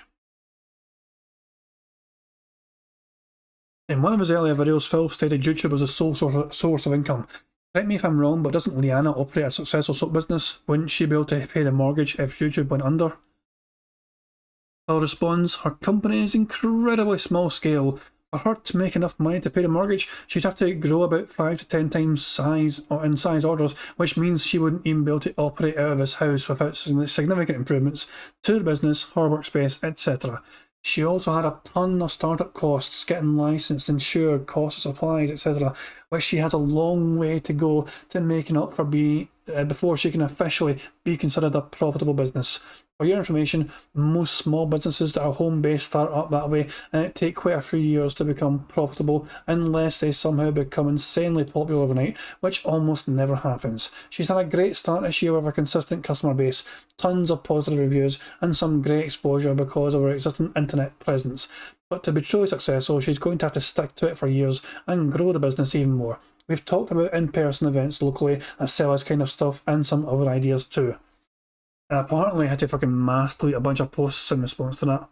But this is back when Liana got bored basically of just being a fucking, trophy girlfriend. She wanted something to do. So Phil basically bought her own business. He went and bought the fucking supplies for Liana to start making soap. And it's funny because I still remember some people leaving fake reviews, this soap burned my skin, and Phil fucking got so angry about it. His favourite soap was Kentish Rain, in case you're wondering. Phil's favourite soap from Liana was the Kentish Rain. D-Dog says, just like his podcast After His Life Story, type rants, people fell asleep reading it. It's a wonder you haven't drifted off yet. Yeah, I'm just fucking rabbiting on for days, man. So what does Phil say here to close the topic? Is it deleted all posts in response to and originating from a sort account from SOK that constantly posts insulting nonsense here? But a good time to bring up the subject. Yes, Patreon is also an income for me, duh, and I've made a decent amount of money on there this year, but nowhere near enough for me to be free from the confines of business sense. Regularly, children / people with no knowledge of actual finance / business say stuff like, why doesn't he just play whatever he wants regardless of views? Patreon is supposed to allow him to do that, because they somehow don't understand that roughly $1,000 a month in Patreon funding isn't enough to run a real business. It wouldn't even be enough to pay my basic business expenses, internet / electricity / game costs / website upkeep costs, just to name a few things, on a monthly basis. Patreon has basically allowed me to operate at business as usual levels after I saw a huge drop off in viewership after I moved last year. Yeah, it's absolutely true that when I moved from Connecticut to Washington, I lost 25% of my viewer base for pretty much no reason. There was no other correlating event besides my taking a few weeks off to move. I could speculate for ages on what caused it, but instead I focused on moving forward positively and improving my content.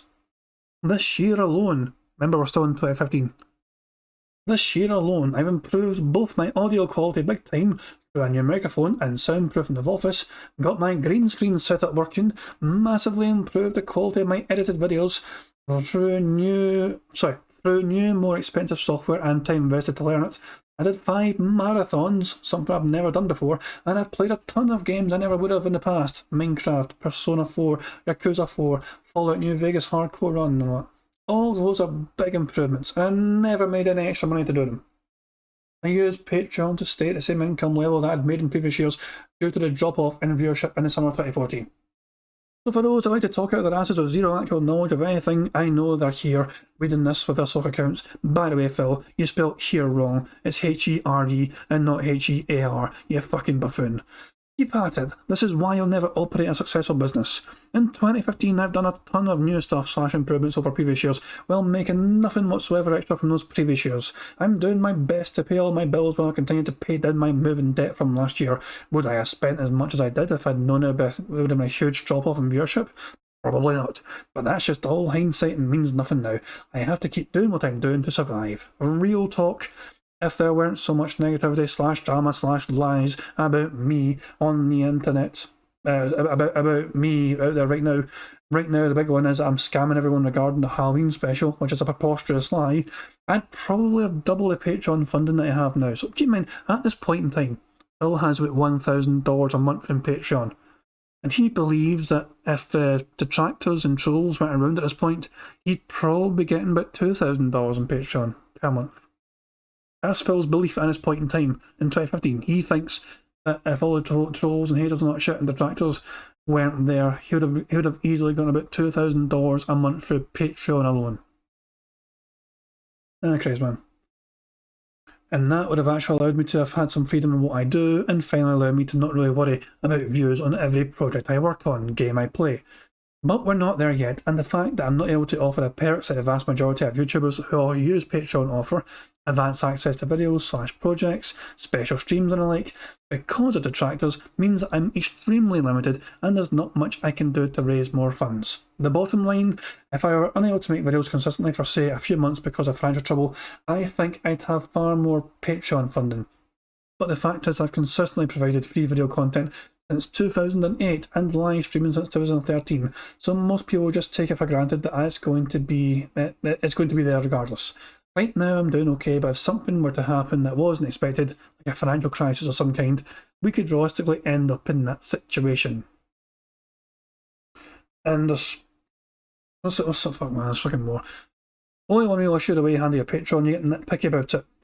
The way you do it results in situations where a website sales show that you hit the goal, but then you turn around and say that because of the fees, you didn't. You're basically telling us that in order to actually hit the goals, we need to get it to a minimum of $100 above the highest goal to account for the fees. So what you're telling us is that even if you were exactly the amount of funding for the goals and every pledge went through, you wouldn't hit the highest goal even though your Patreon page shows that you did. It's not really that big a deal, but it does bother me a little. And Phil responds, that's not true at all. Twice this year, I didn't technically hit the $12.50 goal because of fees, but I did the event anyway. I even publicly stated on Twitter last night that I would do the Halloween marathon if I hit $12.50 of funding despite the fees. I may bring up the fees from time to time, but it's never been a factor in actually performing the goal rewards. I think what you're actually talking about is what Patreon shows are being raised versus what actually is, which I cannot help. Right now, Patreon shows that I raised 1480/90 and it's September, which is a lie, apparently. It doesn't take into account anybody who gets declined or put up false pledges. Right now, I've actually gotten around $1,100 in cleared pledges for the month of September, but the page still shows as almost 1,500, making people think that I raised another $380. That doesn't really exist. Just fucking mailman. He's been whining and bitching about money for fucking years, man. Jesus Christ. And the account just dies a death. And just someone pointing at the obvious. Bill's shit doesn't get views anymore. I'm just gonna fucking skip that shit.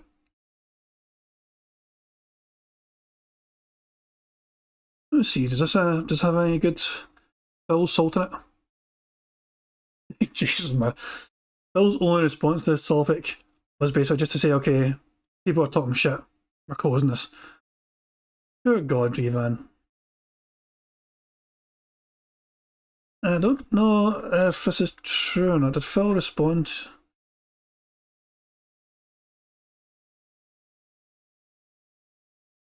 Oh, some drama. Hang on, how does this all start today?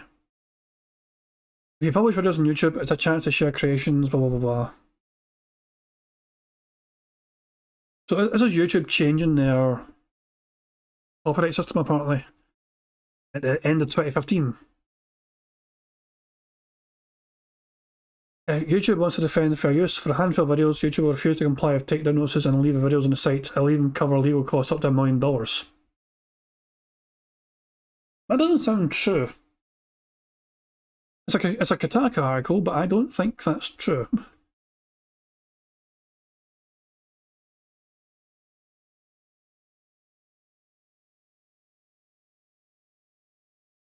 And then people talk about fucking Jim Sterling. And that's what triggers fucking Phil getting assaulted because Jim Sterling said something. So he says, enough is enough. Jim wants to start drama. He can start drama. That wasn't the intention of what I said at all. I was responding to people's question on how this could have an effect on me, which my response was, right now, nothing because it doesn't apply to me.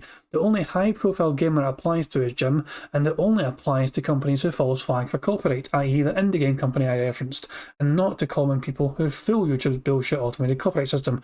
Did I mention that Jim is bigger than me on YouTube? Yes, because he's the one who got the media coverage on a story, not some guy with 16 subs who apparently is also covered, which no media article mentions at all, by the way.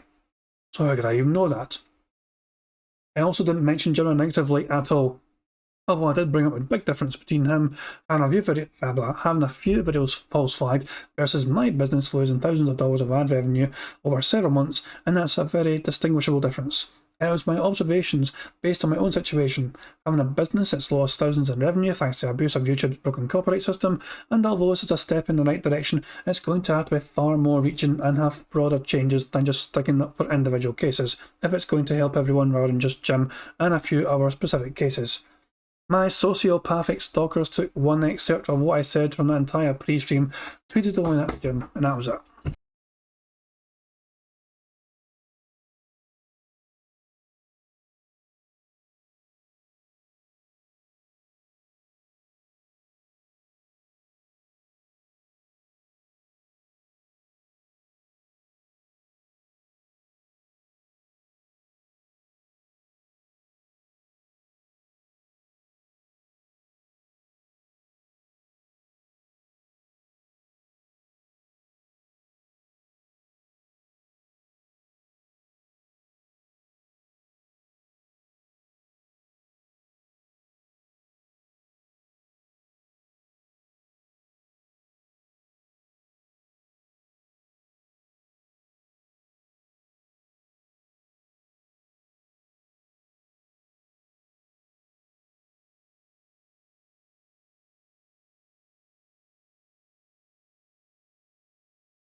Alright guys, I'm back. Sorry about that. I had to take care of something there.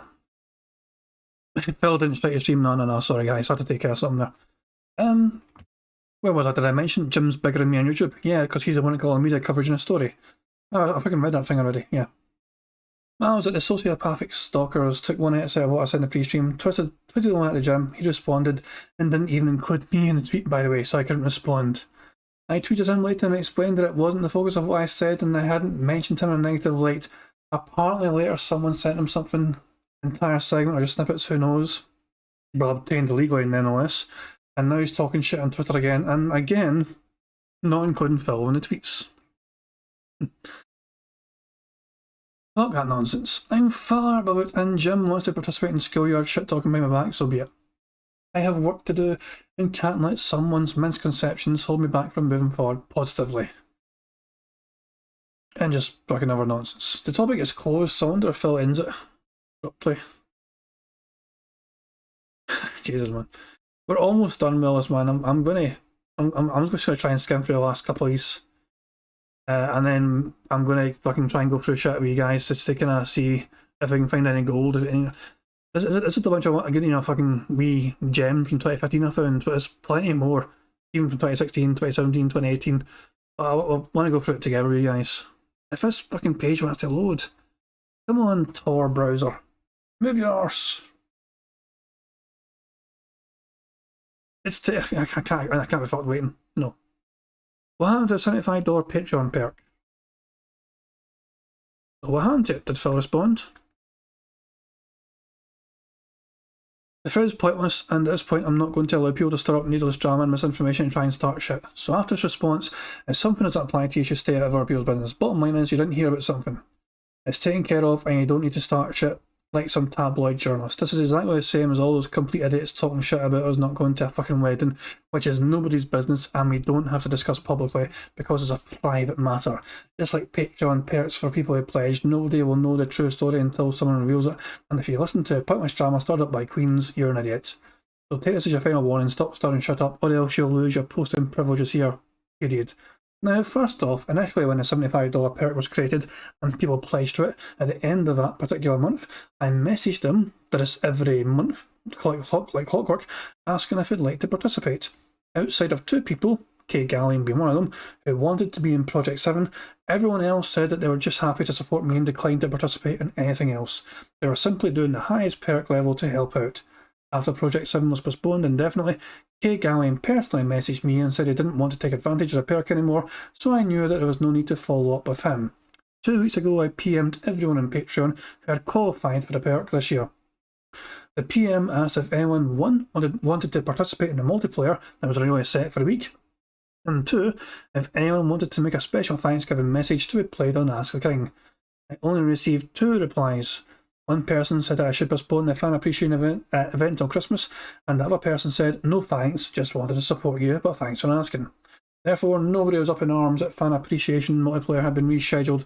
In fact, most people are happy about it, as they have a higher chance of participating after they get games for Christmas.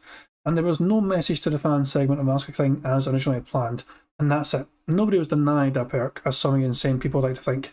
Bottom line is, if that is what you think of me, you should get off of these forums and move on, because we don't need that kind of negativity here. At least give me the common decency to believe that I wouldn't blatantly deny people a perk that they qualified for. You've seriously pissed me off for the last time. Now, since, once again, another thread was open to waste my time, thread closed, don't do it again. Oh, he's an angry wee boy. This is just somebody just fucking... Nah, it's a wasted topic. DSP job opportunity slash discussion slash debate thread. So, since the other thread has been bombarded by part-time job theories and advice, and Phil said he wouldn't mind having this thread, here you go. So, people are trying to basically talk about Phil potentially getting a job. This is at the end of 2015, by the way. Oh, massive vortex again from Phil. Okay. So, Phil says here, why do you fucking talk so much? God damn it. I'm getting tired of reading Phil's nonsense. The thing is, nobody actually knows my financial situation and nobody understands the actual financials behind it. Quite frankly, it's none of anyone's business and I'm not going to be going into precise detail about it. However, generally speaking, I will say this. YouTube has been far more lucrative than any full-time job I've ever held. That includes the office job I held for almost 5 years, which gave me benefits / a salary / paid time off / multiple raises over that time period. It's easy to just say get a part-time job with actually no understanding of the situation. I have financial obligations, 2 mortgages, utilities, also operating the YouTube business, as well as payments on a debt he accrued moving there. It will not go away just because I took a part-time job. In actuality, taking a job at this time, when the business is in a decline, is the worst possible thing I could do. It would mean a guaranteed dip in the amount of money that I'm making, even more so than the hit I'm going to take because of the new machinima contract. And guess what? I can't do that unless I want to lose my home and assets. If I did take the time to find a job, it's not going to pay anywhere near what I make from YouTube right now.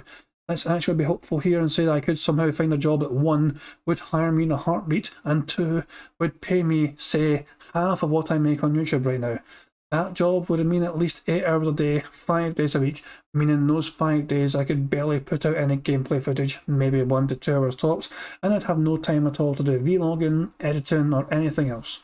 It would be like the old days. You'd get around 10 to 12 10-minute videos a day, unless there's a weekend or a day off, when the volume would significantly increase. But you wouldn't get any of the new stuff I've talked about working on because, simply put, I wouldn't have time.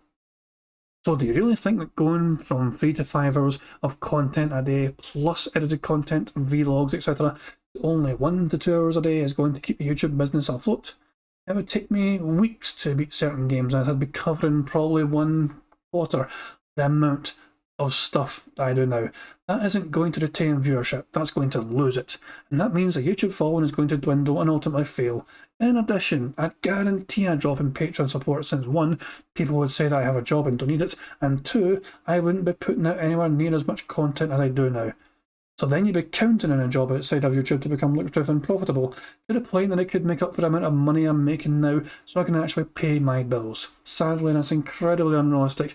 Even working in an office job for 5 years, I wasn't making as much as I am now on YouTube, even after the pay cut I'm going to take. And the fact is, the bills aren't going to go away. Taking focus away from YouTube right now, to grab a job in some desperate attempt at a more certain income would be ultimately futile because a dip in YouTube performance / Patreon support I'd see would far outweigh any consistent income I'd get from the job. I don't care what kind of positive view you have of the United States job scene right now, since no matter what I'd be doing would be entry level after being out of the job market for over 5 years. It simply would not make me enough money to warrant putting so much less time / effort into YouTube, and I'd basically go bankrupt being unable to pay my bills and getting everything foreclosed on while ruining my credit in the process. Remember, this is before the bankruptcy. So, yeah, oh shit, I didn't realise the music stopped playing. On oh, fucking, because I'm not wearing my headphones and I realised the music stopped playing. And I got a stupid fucking YouTube notification, video pause, continue watching. I didn't even fucking realise. Because I don't have headphones on, I didn't even realise the music stopped, guys. Sorry about that. There, we've got music again. I don't know how long the music paused, but so sorry the music stopped, guys. Right, where was I? Blah blah blah. If anybody else has something constructive / factual to add, so be it, but nobody has said a single thing on the subject that makes any kind of logical / factual sense yet. Everyone who's for me getting another job outside of YouTube has no concept of how actual real life debt works and thinks that it'll magically go away if I get a steady job and that somehow that new job is going to make me as much money as YouTube does. That's just silly thinking for the uninformed, no offence, and a waste of time. So keep in mind as well, this thing he's saying about talking about, you know, not making enough money to warrant putting out so much, you know, so much less time or effort into YouTube, and I basically go bankrupt, which is actually what happened. And he ruined his credit scoring process. So he went bankrupt and that shit. So a lot of these things came true. Phil prophesied his future. Even though he didn't get a job, he still ended up going bankrupt and ruining his credit score. But does he say anything else, Phil, in this whining, bitching topic of his?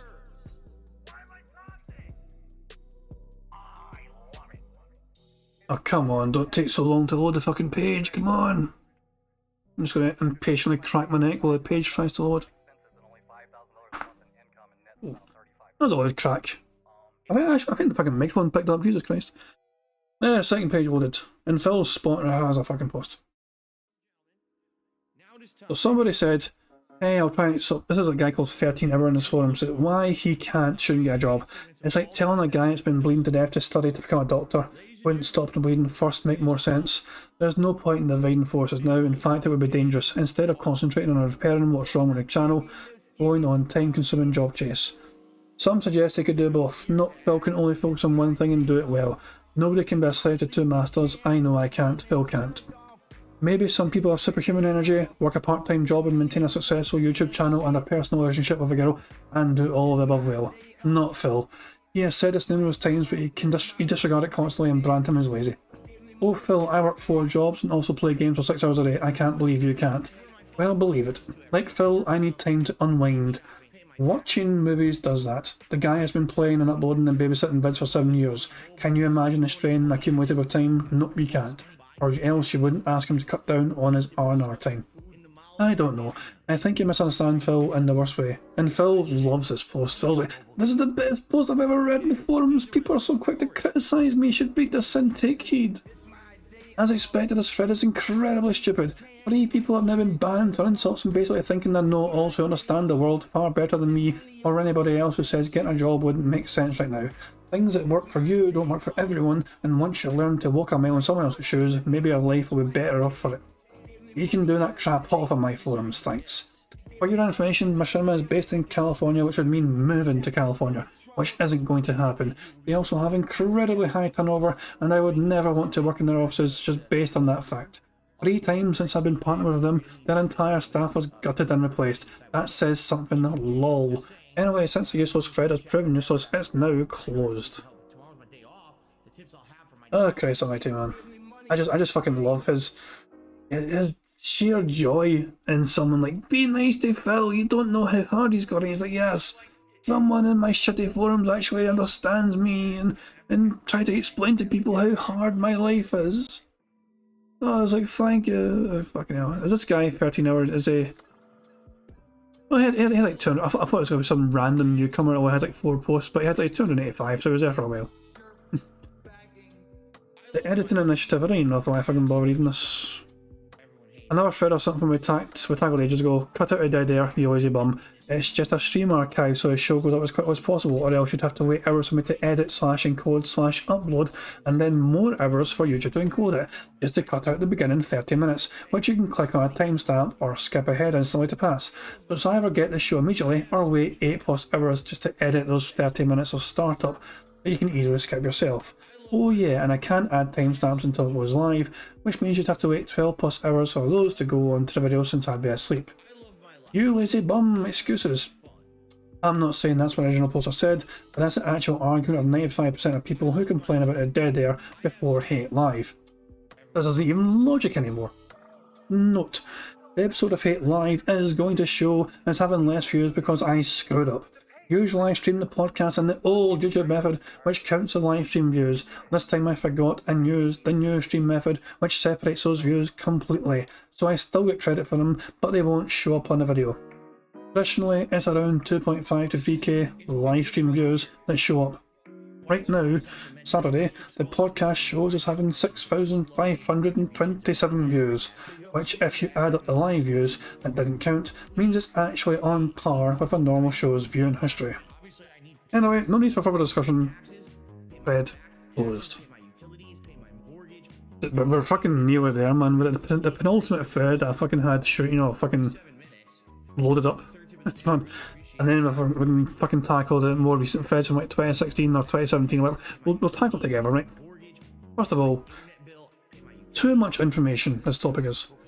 Someone's talking about, he's a new fan of DSP, found him when Fallout 4 launched, everything was going great, watched so many hours of his playthrough, got a feeling attachment to him, started to actually care, watched him on Roku, occasionally searched his channel, Strophed Player Twitter. One day I noticed that there was a vlog posted and it seemed pretty serious. I typically don't watch vlogs at all, but a part of me wanted to learn more about this voice I had practically lived with for the past several weeks. The video was damn long, but I was asked to endure it. I figured the least I could do, and I hadn't much else to do anyways. He talked about a contract renegotiation, among other things. One item in particular really stood out to me though. These psychopaths that were trying to ruin his life. That's strange, I thought. People don't generally target others for no reason, and I hadn't experienced anything during my time with him that would warrant that type of behaviour. Curiosity got the better of me, and I wicked DSP. Okay, so people hate him because he sucks at video games. I recalled a few issues I had playing Fallout 4, but everyone gets stuck at times. I YouTubed that this is how you don't play a Dark Souls and was not impressed. The video wasn't entertaining, nor did it cast DSP in that bad of a light in my opinion, and I decided to give up the entire thing. Not everything in life has to make sense, right? But then I saw suggested videos, and that rabbit hole went even deeper. Am I to blame for having simple curiosity? One thing led to another, and I am now subscribed to the Sounds Like a Gmail podcast. Could it all be a rouse? A way to keep people interested in DSP? Absolutely.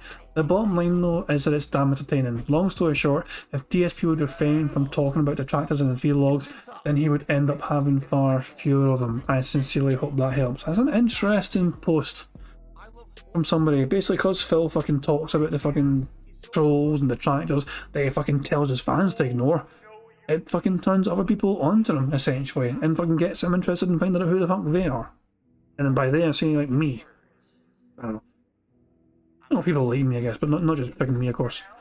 I wish Phil wouldn't talk about the drama and haters. Makes an entire thread about the drama and haters. And then he fucking locked it. That's a great comeback, Phil. Great comeback. Final topic I got for 2015, right to the end of 2015 as well, regarding Phil's dismissal of complaints. I've seen Phil dismiss any and all complaints as bitching over and over, and frankly I'm getting tired of it. He did it just today. Customer complaints are vital to any business, blah blah blah. Let's see how Phil deals with this. So let them say what they want to say. I agree with them too.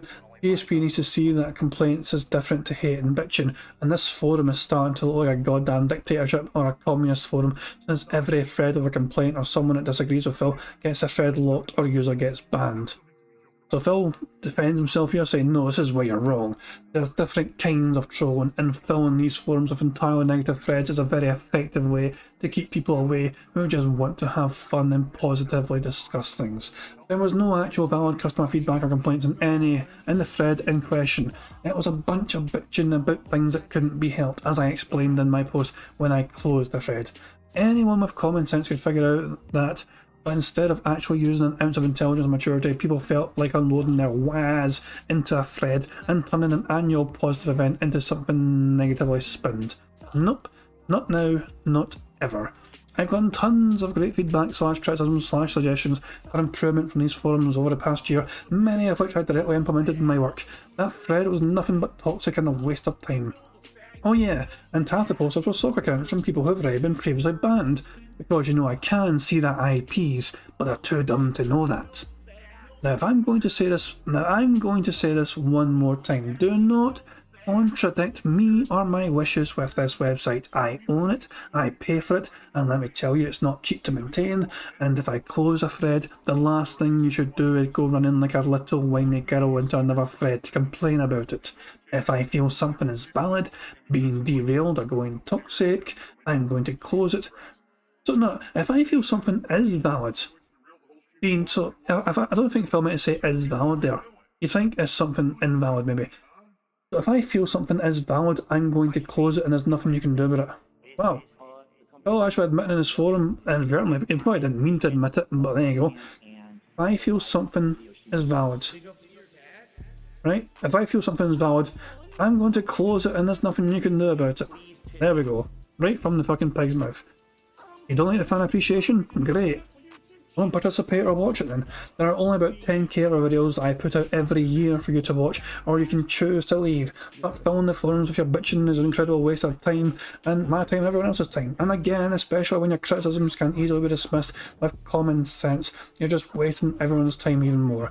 Final statement on the subject, don't go running to make another thread about it. So that was how Phil essentially ended 2015 on the King of Hate forums. Ooh, my goodness, right. That's me, that's how 2015 looked to Phil. That's fucking been doing this for like fucking, that's a couple of hours though, I'm pretty much going through that shit, man, bloody hell. Oh, almost a couple of hours. Right. I don't want to just fucking be me fucking, I want to try and get you guys involved now, you know. I've kind of been I can just obviously pay most of my attention to the forums and trying to read out the forums and try and bring new subjects and topics that came up from 2015, you know, from the King of Fate forums. But now we're going. Does anybody want to see anything in particular? So this is the start of 2016, for example. It's only fucking. It's quite early on. It's like January. Is there anything here interesting people want to see in these topics? As you can see, like half of them are fucking locked. Almost half of them seem to be fucking locked. Oh, that's an interesting one. The 86 meaning / shirt designs. And there's a KO Gaming one.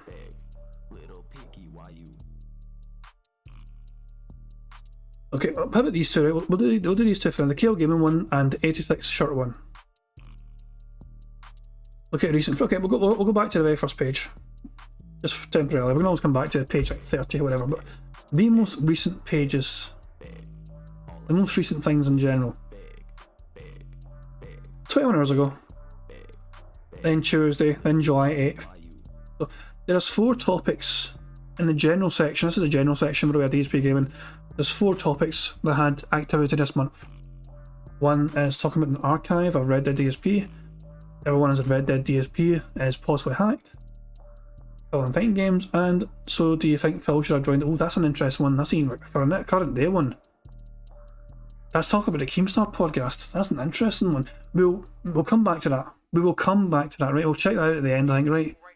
But for now, let's stay back. Like fucking, we'll start off in the past, alright, and we'll work our way towards the present, okay? So we'll go back to like page 30 or whatever. Yeah. Is this where I was? Yeah, fuck it, this works, yeah, this works.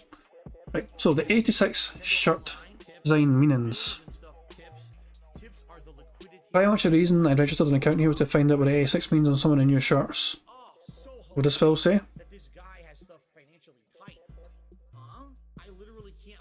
No outside artwork can be used from anyone, even if I contracted and paid someone to make it. Because undoubtedly someone would 1. Flag on YouTube with false info once I went to advertise it, which they already did, cost me thousands of dollars the past summer, and 2, contact Teespring, claim I used it without permission, causing hassles with a business I don't need. Went through this multiple times last year, so I have no clue how people don't understand the concept yet. I can't use thumbnails, I can't use fan art, I can't use anything because of the holes in YouTube's copyright system, and of course they'll attempt to do the same thing with Teespring. Been using the number 86 since the early 2000s for things. I own 2 jerseys with that number on them, which I've done vlogging in and explained why that number was used. I've done numerous playthroughs of the number as well. It has nothing to do with Nazism, and that association is ludicrous and stupid. If someone is seriously that dumb, then that's their own ignorance. So why does he use the 86 then? It's not his fucking year of birth. It's an incredibly random number for Phil to use. He's not said why he uses it. He's just trying to explain that it's not to do with the Nazi stuff. He owns 2 jerseys with that number on them, but he doesn't want to say why he has that number on it. That's quite sus actually, he doesn't give a fucking legitimate explanation. There is no actual explanation as to why he wants that number on his shirts. All he's trying to say is, it's not to do with the Nazis, please believe me, you know? Ah, Christ, man. By the way, guys, keep in mind, remember, I'm using the Tor browser. My IP is fine. Despite Phil's threats, my IP address is fine. Why don't you write a contract if you're that worried about copyrights? I've already explained the situation multiple times, so blah, blah, blah. I just tried Hate Army 86 in both Google and Bing, 2 of the hugest search engines, and no association to neo-Nazis pop up. You're literally making this up, or else someone in your house has been searching for it, which is why it pops up in a search bar. The shirts were made on a whim as a trial to see what could be done with Teespring, which is all explained on my Twitter yesterday, but he still doesn't explain why he does 86.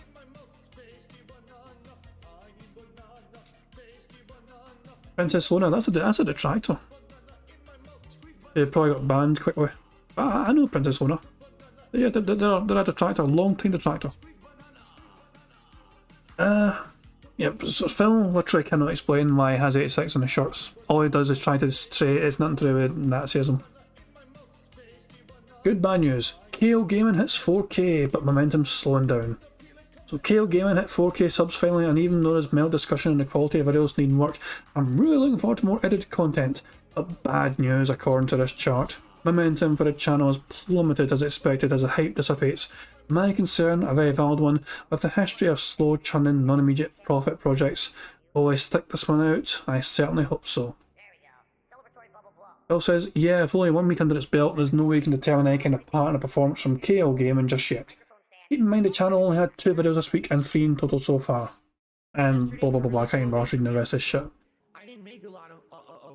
If it's premature, close it for now. There we go. So there we go. That's the KL Gaming thread essentially. It should basically been opened and launched, the KL Gaming thread. So, any topics here, guys? Anything? So this is a list of topics we've got here. The first 3 in this page are all locked by Phil. Explain my mindset, make a reaction video for Captain America and not an impression video, and lack of content for KL Gaming cause it's unpartnered. Anything else here? Why is DSP hated in the gaming community, the YouTube community, even Alpha Mega Sin, name drops DSP. Is this really grounds being kicked over? DSP lost 7 million views. Oh, this. I know the reason for this one, but yeah. Those people saying, okay, 7 million views. We'll do 7 million views. And I'll get the next page loaded up. Just checked Social Blade and the reports he lost 7 million views.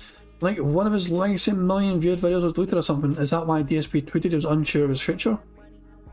And there's an old Phil tweet there as well. Can't sleep, nervous about the future. Hope you've been enjoying my new stuff. Needs to pick up soon for us to keep going. Street Fighter 5 next week. And for those who do not trust the validity of Social Blade, as Phil doesn't, here's Phil's current view count on his actual YouTube channel page, which shows you his 346,632,846 views, which is basically identical what it shows on Social Blade. Social Blade actually has that perfectly matching number, because you can see the highlighted number in yellow matches what it says on this Social Blade figure right here. So, fucking there you go. Phil can't even dispute that Social Blade is wrong, because it's taking information from YouTube. Did Phil respond to us at all? It is. From what we understand, all YouTube channels somehow dropped in views overnight. This doesn't affect me in the slightest business-wise and has nothing whatsoever to do with my tweet from last night. So, is there even anything more to discuss? It's a superficial change YouTube apparently made that has zero impact. Far different from back in September when my channel legitimately lost 3 million views because I had to delete pre-stream archives to stop copyright strikes abuse. It's must have just been one of those kind of random YouTube purges where... It's a strange one though. I don't actually understand. I don't remember why this happened. Anyone understand why YouTube decided to randomly delete a whole bunch of views from people's stuff in February of 2016? I have no idea, personally. I'm tempted to try and make a search. This is a Tor browser, by the way, so it's like, you know, if I can search DuckDuckGo. YouTube views 2016.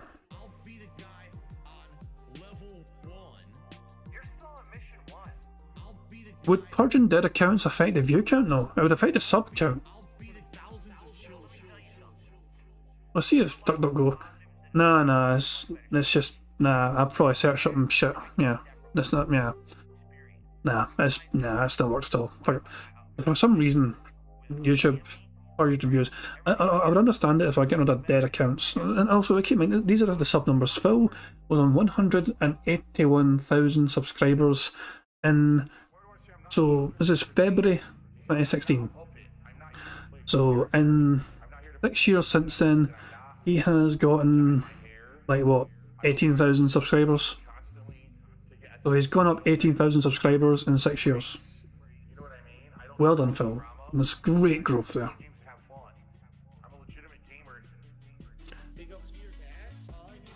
And so these are. I mean, I really should. I'm not going to do this page by page. I'm going to just go skip straight to page 20. Well, no, we'll stick to this page first. This page first. Is anything on this page that people want to see? So here's me scrolling very slowly through it for you guys. Is there anything here that people want to see more of? Act and talk a certain way with certain mannerisms, certain over-the-top reactions. Very slow scrolling for me, I know. Very, very slow. Constantly on camera. I need banana, tasty banana, banana in my mouth, tasty banana. I need banana, tasty banana. What stands out there for people? Is there anything you want to see? I know the source of all your problems. It's a strange one.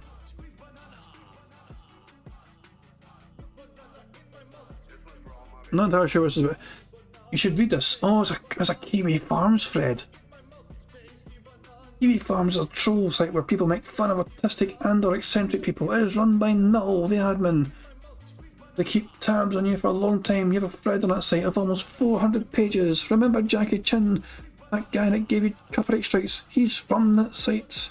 The copyright strikes incident was an attack planned by Jackie Chan on that thread. Oh, what does Phil say? What does Phil say about Kiwi Farms? Let me see. Does he actually say anything about Kiwi Farms? Oh, fucking Bailey Dakota, that guy's another fucking dick rider. Brightside Viking, fucking shout out to Vida. Phil didn't even respond in that topic, not at all. Apologizing isn't just words, it's I will not do this thing again because I feel bad. Oh, Christ, man. This one could be interesting. The state of Gale Gaming. Gale Gaming. The state of Gale Gaming opinions. My opinion, a rip. This was 2 months after it got made, essentially. He made it in January, and this guy's saying a rip. And he was a patron. This guy was a patron to Phil. He didn't have a lot of posts, but he fucking paid for Phil's shit back in the day. Give it another month or two. Kigali's like, wasn't saying deal with DSP Gaming at first. What does Phil say? Already said this wouldn't be up for discussion until more time had passed. Already fully explained why the montages are game specific, except one for Dark Souls 3 once the game is officially released on April 12th, for example. But not generalised, as it's far too much work for what I'm getting out of it. Another pointless thread closed. Right, I'm skipping to like page 25. Is there anything in this fucking page here? This is from... we're at October. This is all October 2016. I don't know if anything interesting happened in October 2016. Is there anything here that people want to see? Text messages at 5, 6 o'clock in the morning. That means it's like 2 o'clock in the morning there. So now, when you start reading them, you start looking at it, and it doesn't make any sense why he's even texting. And it's not even coherent. So you start wondering if the guy was like Stop Fred. Should DSP stop streaming? Oh my god. I think the good thing is when you go into a topic you can actually see the top posts on the right hand side. Oh, you could have been some of them. Hey, where is it? I'm gonna give us a second to load. Does Phil actually responds in his topic? Okay. How much does streaming really help a business? It's just mainly a fan service thing, blah blah blah. If Phil gets 500 viewers on a stream and releases 10 videos from that session, that's 5,000 views he could have gotten. He's in a money crunch right now, time to trim the fat. So how does Phil respond to this? I think it's hilarious that all the advice I've followed over the years has pretty much amounted to nothing. You have to live stream, so I did, and I got absolutely nothing out of doing it on Twitch, but a headache and a bunch of drama. I still continue to make almost nothing doing it, but continue to do so because people say everyone else does it so you should too. Yet when I do, I constantly get complaints I don't stream like everyone else. With constant stream interruptions to talk to chatters, thank yous for donations and the like. My god, I actually stream real gameplay instead of fundraising. It's like there's an entire group of viewers who have no idea what the fuck it is to actually stream a game because they become so desensitized to the constant fundraising of full-time streamers. This is, by the way guys, this is before he was still basically relying on ad revenue at the time. He was making money. He was on a lower contract with Machinima Archer, you know what I mean? But he was making money doing... He was not doing his usual shit where he was like getting contributions on streams. At least I don't think he was that much anyway. He ignored the hell stream chat at this time. So he mocked and and belittled the other streamers that would fucking get all these donators, and they would pause the stream to say thank you very much for so and so for donating and all that shit. He hated those kind of guys. He thought those guys were shills and all that shit. I just fucking love it, man. Oh, your name drops PewDiePie here. So we keep talking about how you have to make longer videos. 10-minute videos doesn't get views, and that's why our channel is declining. So I gradually over 2 to 3 years increased my video length from 10 to 20 to 30 minutes minimum, only to see overall views go down, harshly as a result. Zero additional views or positive benefits to making longer videos overall. People still complain I put out too many videos and the same old excuses for everything. The problem is, there's no guidebook for success to this. You can either blatantly copy what others do, as many did to PewDiePie, or you can be your own person and try out your own thing. You can try to be a hybrid like I have when your own thing stops working so well. Nothing is ever guaranteed to work. People are still screaming for me to go back to Twitch.tv like it's ever with some kind of help. It won't be at all. I never got anything. I've been over there before, and I certainly won't now unless I completely change who I am as a content creator and just turn into a fundraising e-celeb. People were screaming at him to go back to Twitch when he was so desperate for money. He was like desperate to try and get money and income, and he had KO Gaming as part of his 3-pronged plan and all that shit. And people were telling him to go back to Twitch and just fucking stream there, and people can support him there. And he was calling these people fucking idiots, not shit. People were screaming at me to go back to Twitch TV like that's going to be some kind of help. He was fucking ridiculing these suggestions. He was mocking these people, his fans, for telling him to go back to Twitch, even though it ultimately saved them.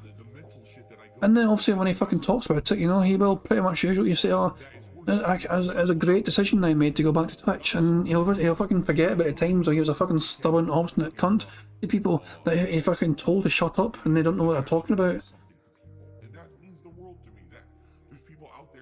Oh, he's like multi-coating here, hello. I guess times have changed, Phil, that's why our views are low now, because people don't want to watch 20 to 30 minute videos no more. Phil, in 2013-14, did you put out the same amount of videos that you do now, or was it different? Because that can explain why your views are down. Phil put out far more videos back then. It wasn't even until mid-2014 that he started making them longer as a direct response to people constantly telling me I put out too many videos in one day, and I needed to lengthen them. So CIA says you have a YouTube channel over 100k subscribers. There are always going to be people complaining over something. There are always going to be people giving bad advice.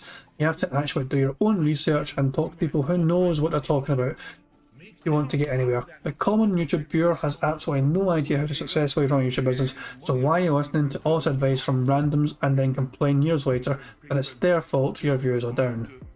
I was like, well, the evidence I was given that longer videos are more successful. Look at the big popular successful YouTubers, none of them put out 10-minute clips. You're doing it wrong. So I lengthened my videos inevitably. I screwed myself, I think. The thing is, though, long videos, like half-hour videos, are good if they're edited. It's like, it's like people don't want to fucking watch like a raw, for the most part anyway. If you're watching a video, people would prefer edited content, so the fucking boring dead air crap is cut out of it. But Phil made longer videos, but he still kept in the dead air. So it was still, whether it's like 10-minute videos or half-hour videos or hour-long, like today it's like hour-long parts he's got now. It still has the same amount of dead air that it would have as usual. If Phil asks for it, a la Dead Rising 2 second playthrough, that's totally fine. Or if it becomes an interactive stream but for blind playthroughs, why the fuck do people feel a need to guide the man and tell them the best tips and weapons to cheese or steamroll through people? Dark Souls 3 was another example why the weapon dropped by the enemies prior to the Abyss Watcher or boss Darkmoon Blades was it. I'll agree with you on the stuff like the MGS3 Sorrow boss. Stream chat totally ruined that for me. But the Dark Blade had nothing whatsoever to do with stream chat. It was all over the internet that his sword was insanely overpowered, almost impossible to avoid. People tend to think that I'm backseating a lot more than often I actually do. By the way, nearly every time I do well in a game these days, people claim it's because the stream chat told me how to do something, which is hilarious because a lot of the time I get accused of that, I'm playing offline. But yes, I remember I admitted recently that every single game he played offline we basically had a guide for to steamroll through it. So, there you go. Phil pretty much had a guide offline for that shit. And dude, just up some, I mean traditional games, fucking one there here. And dude, just upload shorter videos. It's mathematical proven to increase your views. As long as it's not under 10 minutes, it shouldn't be a problem. And for God's sake, if there's ever an instance where a part is cut short, just clip the two parts together. It's not a big deal. While on this topic, here's an idea. Why not record like you did in the beginning, as in only recording highlights opposed to every waning second? That sadly is impossible, as I don't actually know when something interesting will happen in a game, and let's face it, I've uploaded full playthroughs for 8 years. I would be getting a massive backlash from the people who have supported me most if I just cut out a huge portion of every playthrough, I think. Phil thinks that if he edited videos, people would complain about it as hardcore, long-time loyal viewers, because he thinks his loyal, dedicated, long-time viewers like the dead air. They like the boring shit in between. They like him getting lost and having to backtrack. They like the uneventful shit that happens in between the eventful things in games. I guess that's what Phil has convinced himself at this point in time anyway, that his fucking long time loyal fucking viewers and subscribers want. So, does he say anything else? What else does Phil say here? Oh shit, I fucking closed it. I was planning to wind down soon anyway, you know what I mean? But we'll get through this topic. I mean, we'll try and go back in time a wee bit more. But not. Ah, it didn't even fucking. Right. Go back to general. Actually, can I just go back twice?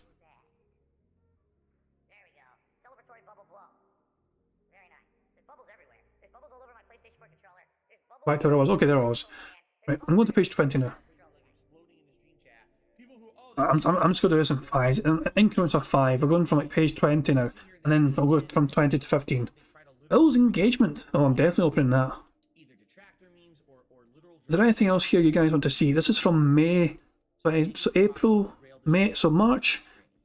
Yeah, this is March, April, and May of 2017. Is there anything people want to see here?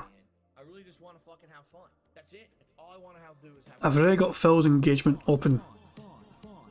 We've got DSP's health, we've got, what else is there?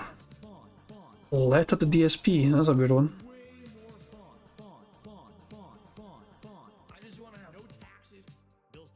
DSP's recent comments about not using green screen has him worried. The DSP wishlist did not turn into a Twitch channel. DSP tries at retirement. Right, okay, I'll go for that. Right, I've got two. So Phil's engagement and DSP tries at retirement. So let's see these fucking two topics. I would like to congratulate Phil and Leanna on their engagement.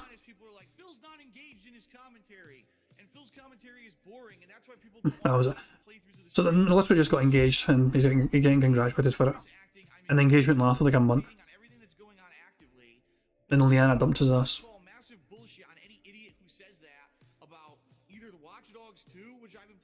Oh, DSP tries it going into retirement. I assumed it was talking about just joking, like DSP should try retiring.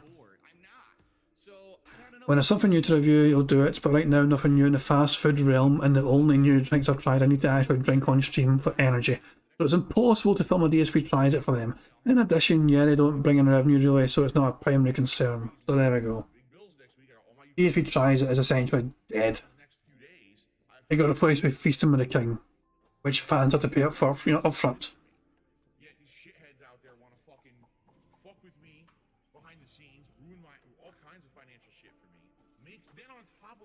So I'm gonna go straight now. Actually, I'm tempted just to go back, just put a page, to see if there's anything good about Leanna dumping him.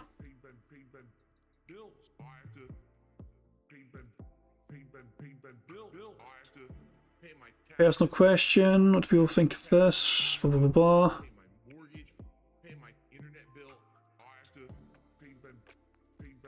Hey Phil, I'm sorry. Nothing stands out to me as being like a good wee juicy topic.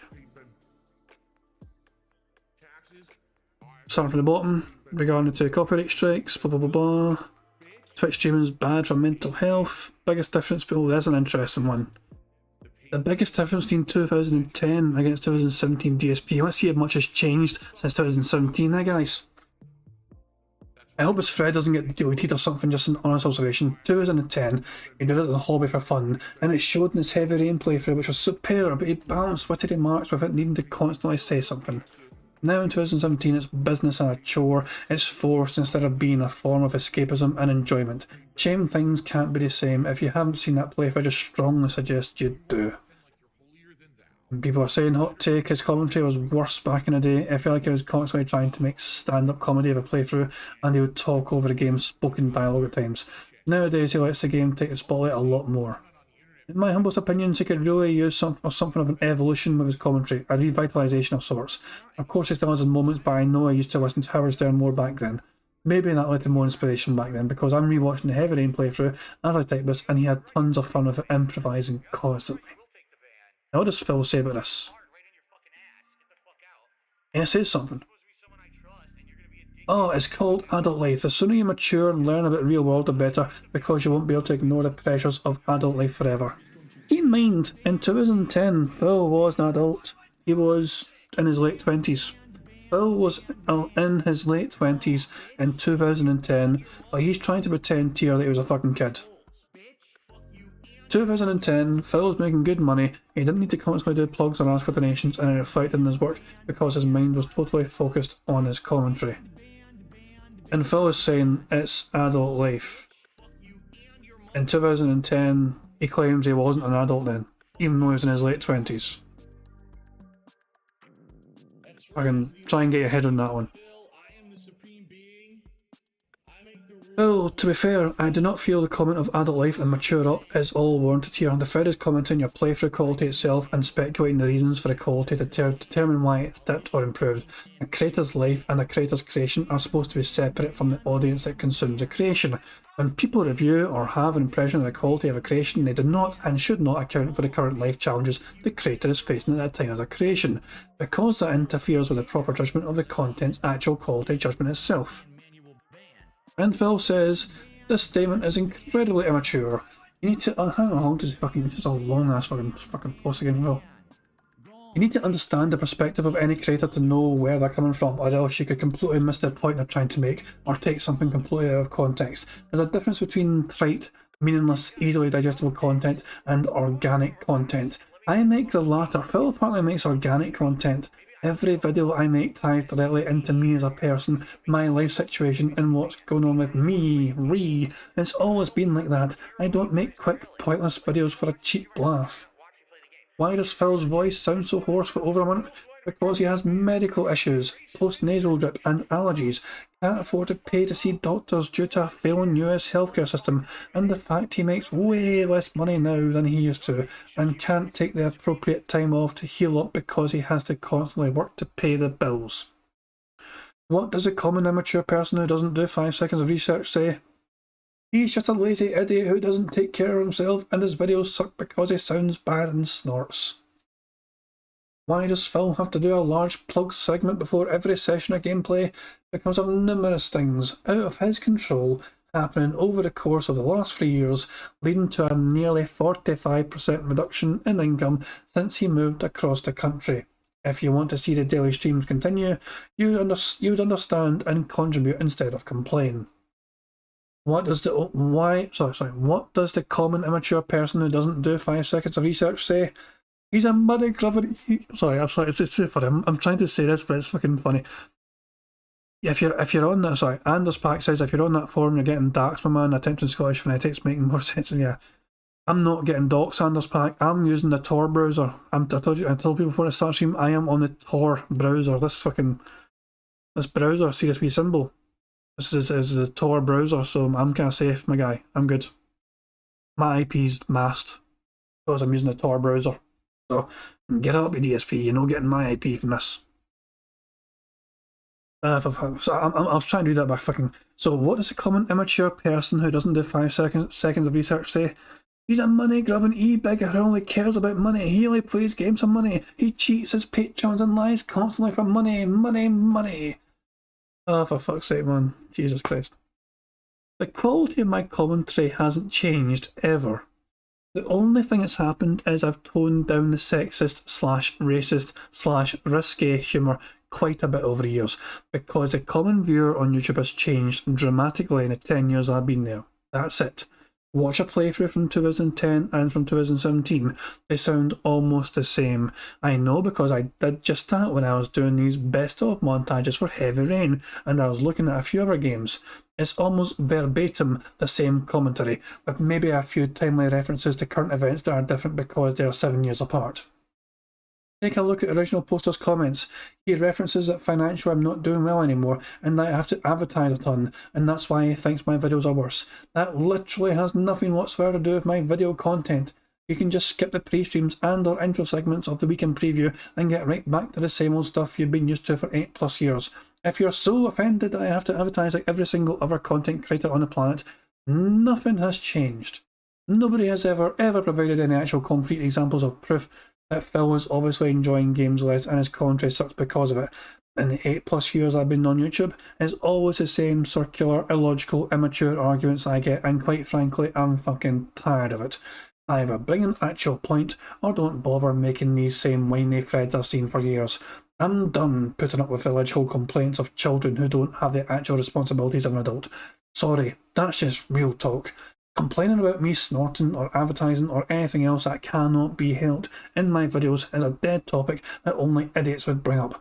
Either bring a fucking point, i.e. an example of how my commentary is actually worse now than before, or don't post at all, because the fact is, nobody ever brings points. You're just looking for a rise out of me, and I'm done taking the troll bait. Then someone else says, I used to think the same, then I started watching some playthroughs again from back in the day, and now I think old Phil's one of the most overrated LPers of all time.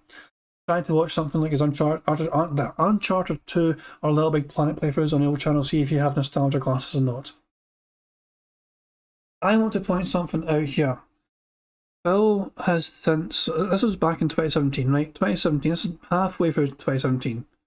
I think at this point in time, Liana might have dumped him. I think that might be right, or almost dumped him. Phil has gone on record within the last year saying that 2017 was one of his worst times for gaming. His head really wasn't in it properly, and all. He had, obviously, behind the scenes as well, he was having problems, and his fucking relationship with Liana fell apart.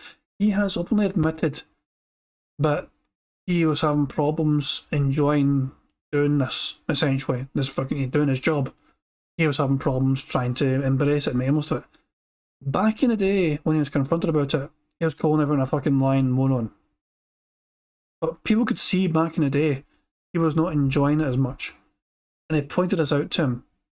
And he just fucking, obviously, just fucking went off on them. So people could see it back then.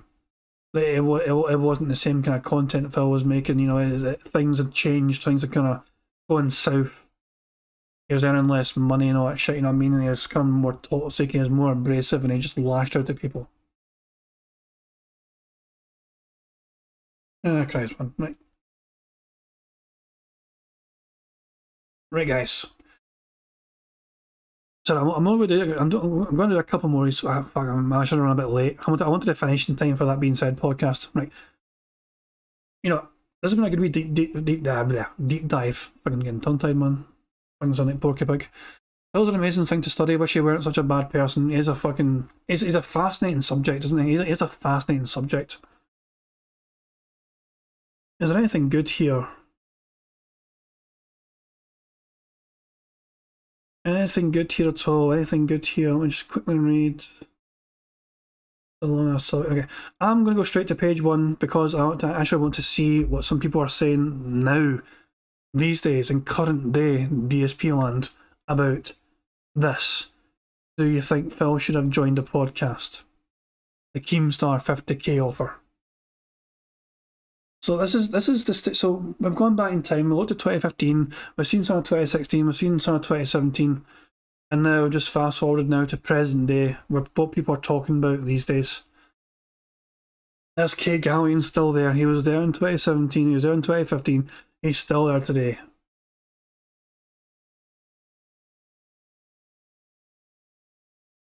So Keemstar wanted to organise a podcast with Wings, Boogie and DSP. The former two have been on several podcasts and are quite comfortable doing it.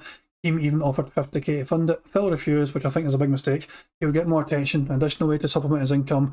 Keem is pretty rich, so him throwing $50k would be nothing for him, and also giving new content. Talking to other people, discussing stuff instead of just talking at words on a screen would be so entertaining.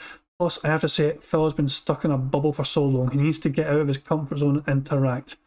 Also get a Gmail. Hotmail is so outdated and it keeps directing people to contact him there. And yeah, even K Gallen's like, for 50k I think anyone would do it, assuming it's not fake. Phil likely has some other reason for refusing. Does Phil even say anything? I don't even think Phil fucking posts much in the forum now. Phil doesn't even post much in the forums anymore. He just does fucking, he just lets his videos do his talking.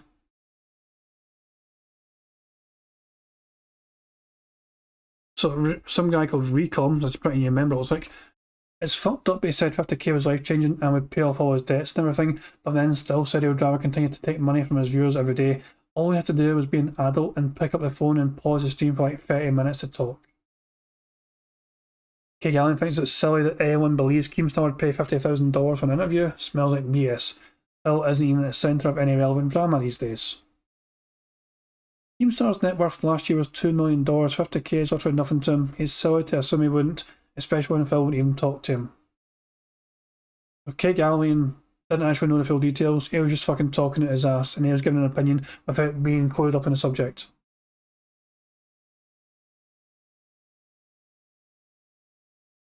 I think having to talk to Keemstar is by itself a net loss, says K Gallen. That's how he's fucking taking it. Full time essentially means a few hours a week. Podcasts generally aren't 9 to 5 every day. Plus, Phil could maximise his time on stream by not taking too many breaks and cutting out the pre-stream. His gameplay does only end up being a couple of hours when streaming day is 6. So that's what we're talking about these days on the King of Fate. Nowadays it's called dspgaming.com/the forums, but it used to be called thekingofhate.com. That was what it was back then. This is what they're talking about these days. So if we go to the front page of the forums, last update in news and announcements, 19th of February. Multimedia, people just fucking talk about random shit there, you know, nerd shit, which is quite popular to be fair. 2 hours ago. Other chat, 2 hours ago. Is it still here? Is it still here? Hang on, wait a second. Oh, did I get rid of it? Oh, there used to be a section called giveaways and it was an empty top. It was an empty section. Oh, I think they got rid of it. That's a shame. That was so funny that it was a giveaway section on his forums and it was just dead.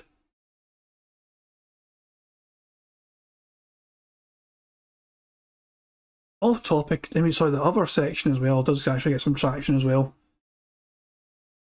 Especially random thoughts. It's the random thoughts topic. That's the one that gets most traction and energy. It's 1,372 pages in the random thoughts topic. That's where pretty much people just randomly post their fucking random thoughts, as you can fucking gather. So there you go. This is what I'm talking about in random thoughts right now. Boring shit. Boring shit. Ask the King. July 14th. Playthroughs, tips and help, archive. K Gallen again. 13th of May. I'm annoyed that they fucking got rid of the giveaways topic, man. That was such a funny section because it was just so empty all the time. There actually was a section on DSP Game, on this forum for giveaways, and it's gone now. I loved it being there because it was just empty and it was so funny that it was a section for giveaways when it was a complete ghost part of the forum. So here's the giveaways and there's not a single fucking giveaway to be seen ever. Here's a whole fucking section for it in the forum. So, forum stats. Who's online? 1 member's online right now. MDC fan. This guy was in the random talk. He's got more posts than K Gallen. He has more posts than K Gallen. 11,465 posts. He joined Central when I started browsing the forum. The forum goes all the way back, like the start of January. He joined like immediately. And he mainly talks in comic book talk and random thoughts. That's pretty much where he hangs out. He doesn't go out anywhere else, obviously, on this forum. So that's where he lingers, on the other section. That's what I'm saying. Who's online? 0 anonymous members, 1 member and him, and 8 guests. And I'm that guy. I'm one of those 8 guests, I guess. But yeah. That's been a wee trip down memory lane. That's what the King of Fate forum used to be like back in the day. But you can see history has a habit of repeating itself for Phil. It really does. Some things never change, some things just repeat in an infinite loop. And obviously Phil's begging, Phil's obstinance, Phil calling people idiots for their ideas and suggestions. They calls out for being stupid and then he'll end up taking those ideas anyway. It all really comes back around full circle. Now before we finish, I am going to redirect people. Oh, the fucking meerkat music fucking paused automatically again, man. God damn it. I hate YouTube does that, I really do. But let me close the music first of all. I'm going to redirect people to That Being Said podcast, which is live right now. So people can just fucking click on a wee link when the stream ends and then go just get taken directly there. Give me 2 seconds, guys, to set up for you guys. So it won't be long. I know how to do it now, kinda. So give me 2 seconds, guys, for just very quickly trying to... It'd be helpful if I could copy the link. There we go. 2 seconds. I wish I could do this while I was... Customization. Redirect. Other channels. There we go. 4 and 5. There we fucking go. Save the fucking changes. There we fucking go. So when the stream ends, you can click a link at the top of the stream chat page link, and you can get live redirected to a Detractor podcast that is live now. It is That Being Said, guys, doing a podcast. So yeah, and I'm not going to waste too much more time. Guys, I'll be back with DSP Bingo tomorrow. Hopefully we can get a full 25 out of 25. Thank you very much for joining me, guys. I really do appreciate it. This has been a wee trip down memory lane, revisiting the King of Fate forums. And yeah, as you can see, Phil's still the same old piece of shit he's always fucking been. But yeah, thank you for coming to the stream. Thanks for checking it out. Hope you enjoyed it. I just kind of thought I'd take a wee trip down with you guys and try and educate you guys and show you that Phil's always been the same idiot fucking man-child he's fucking claimed. He's claimed to have changed. Nah, he's not. He's still been the same piece of shit he's always been. But thanks for coming, guys. Appreciate it. And I'll see you guys in the That Being Said podcast. So yeah, hopefully catch you guys for bingo tomorrow. Have a good evening, and I'll see you tomorrow, hopefully. Peace out.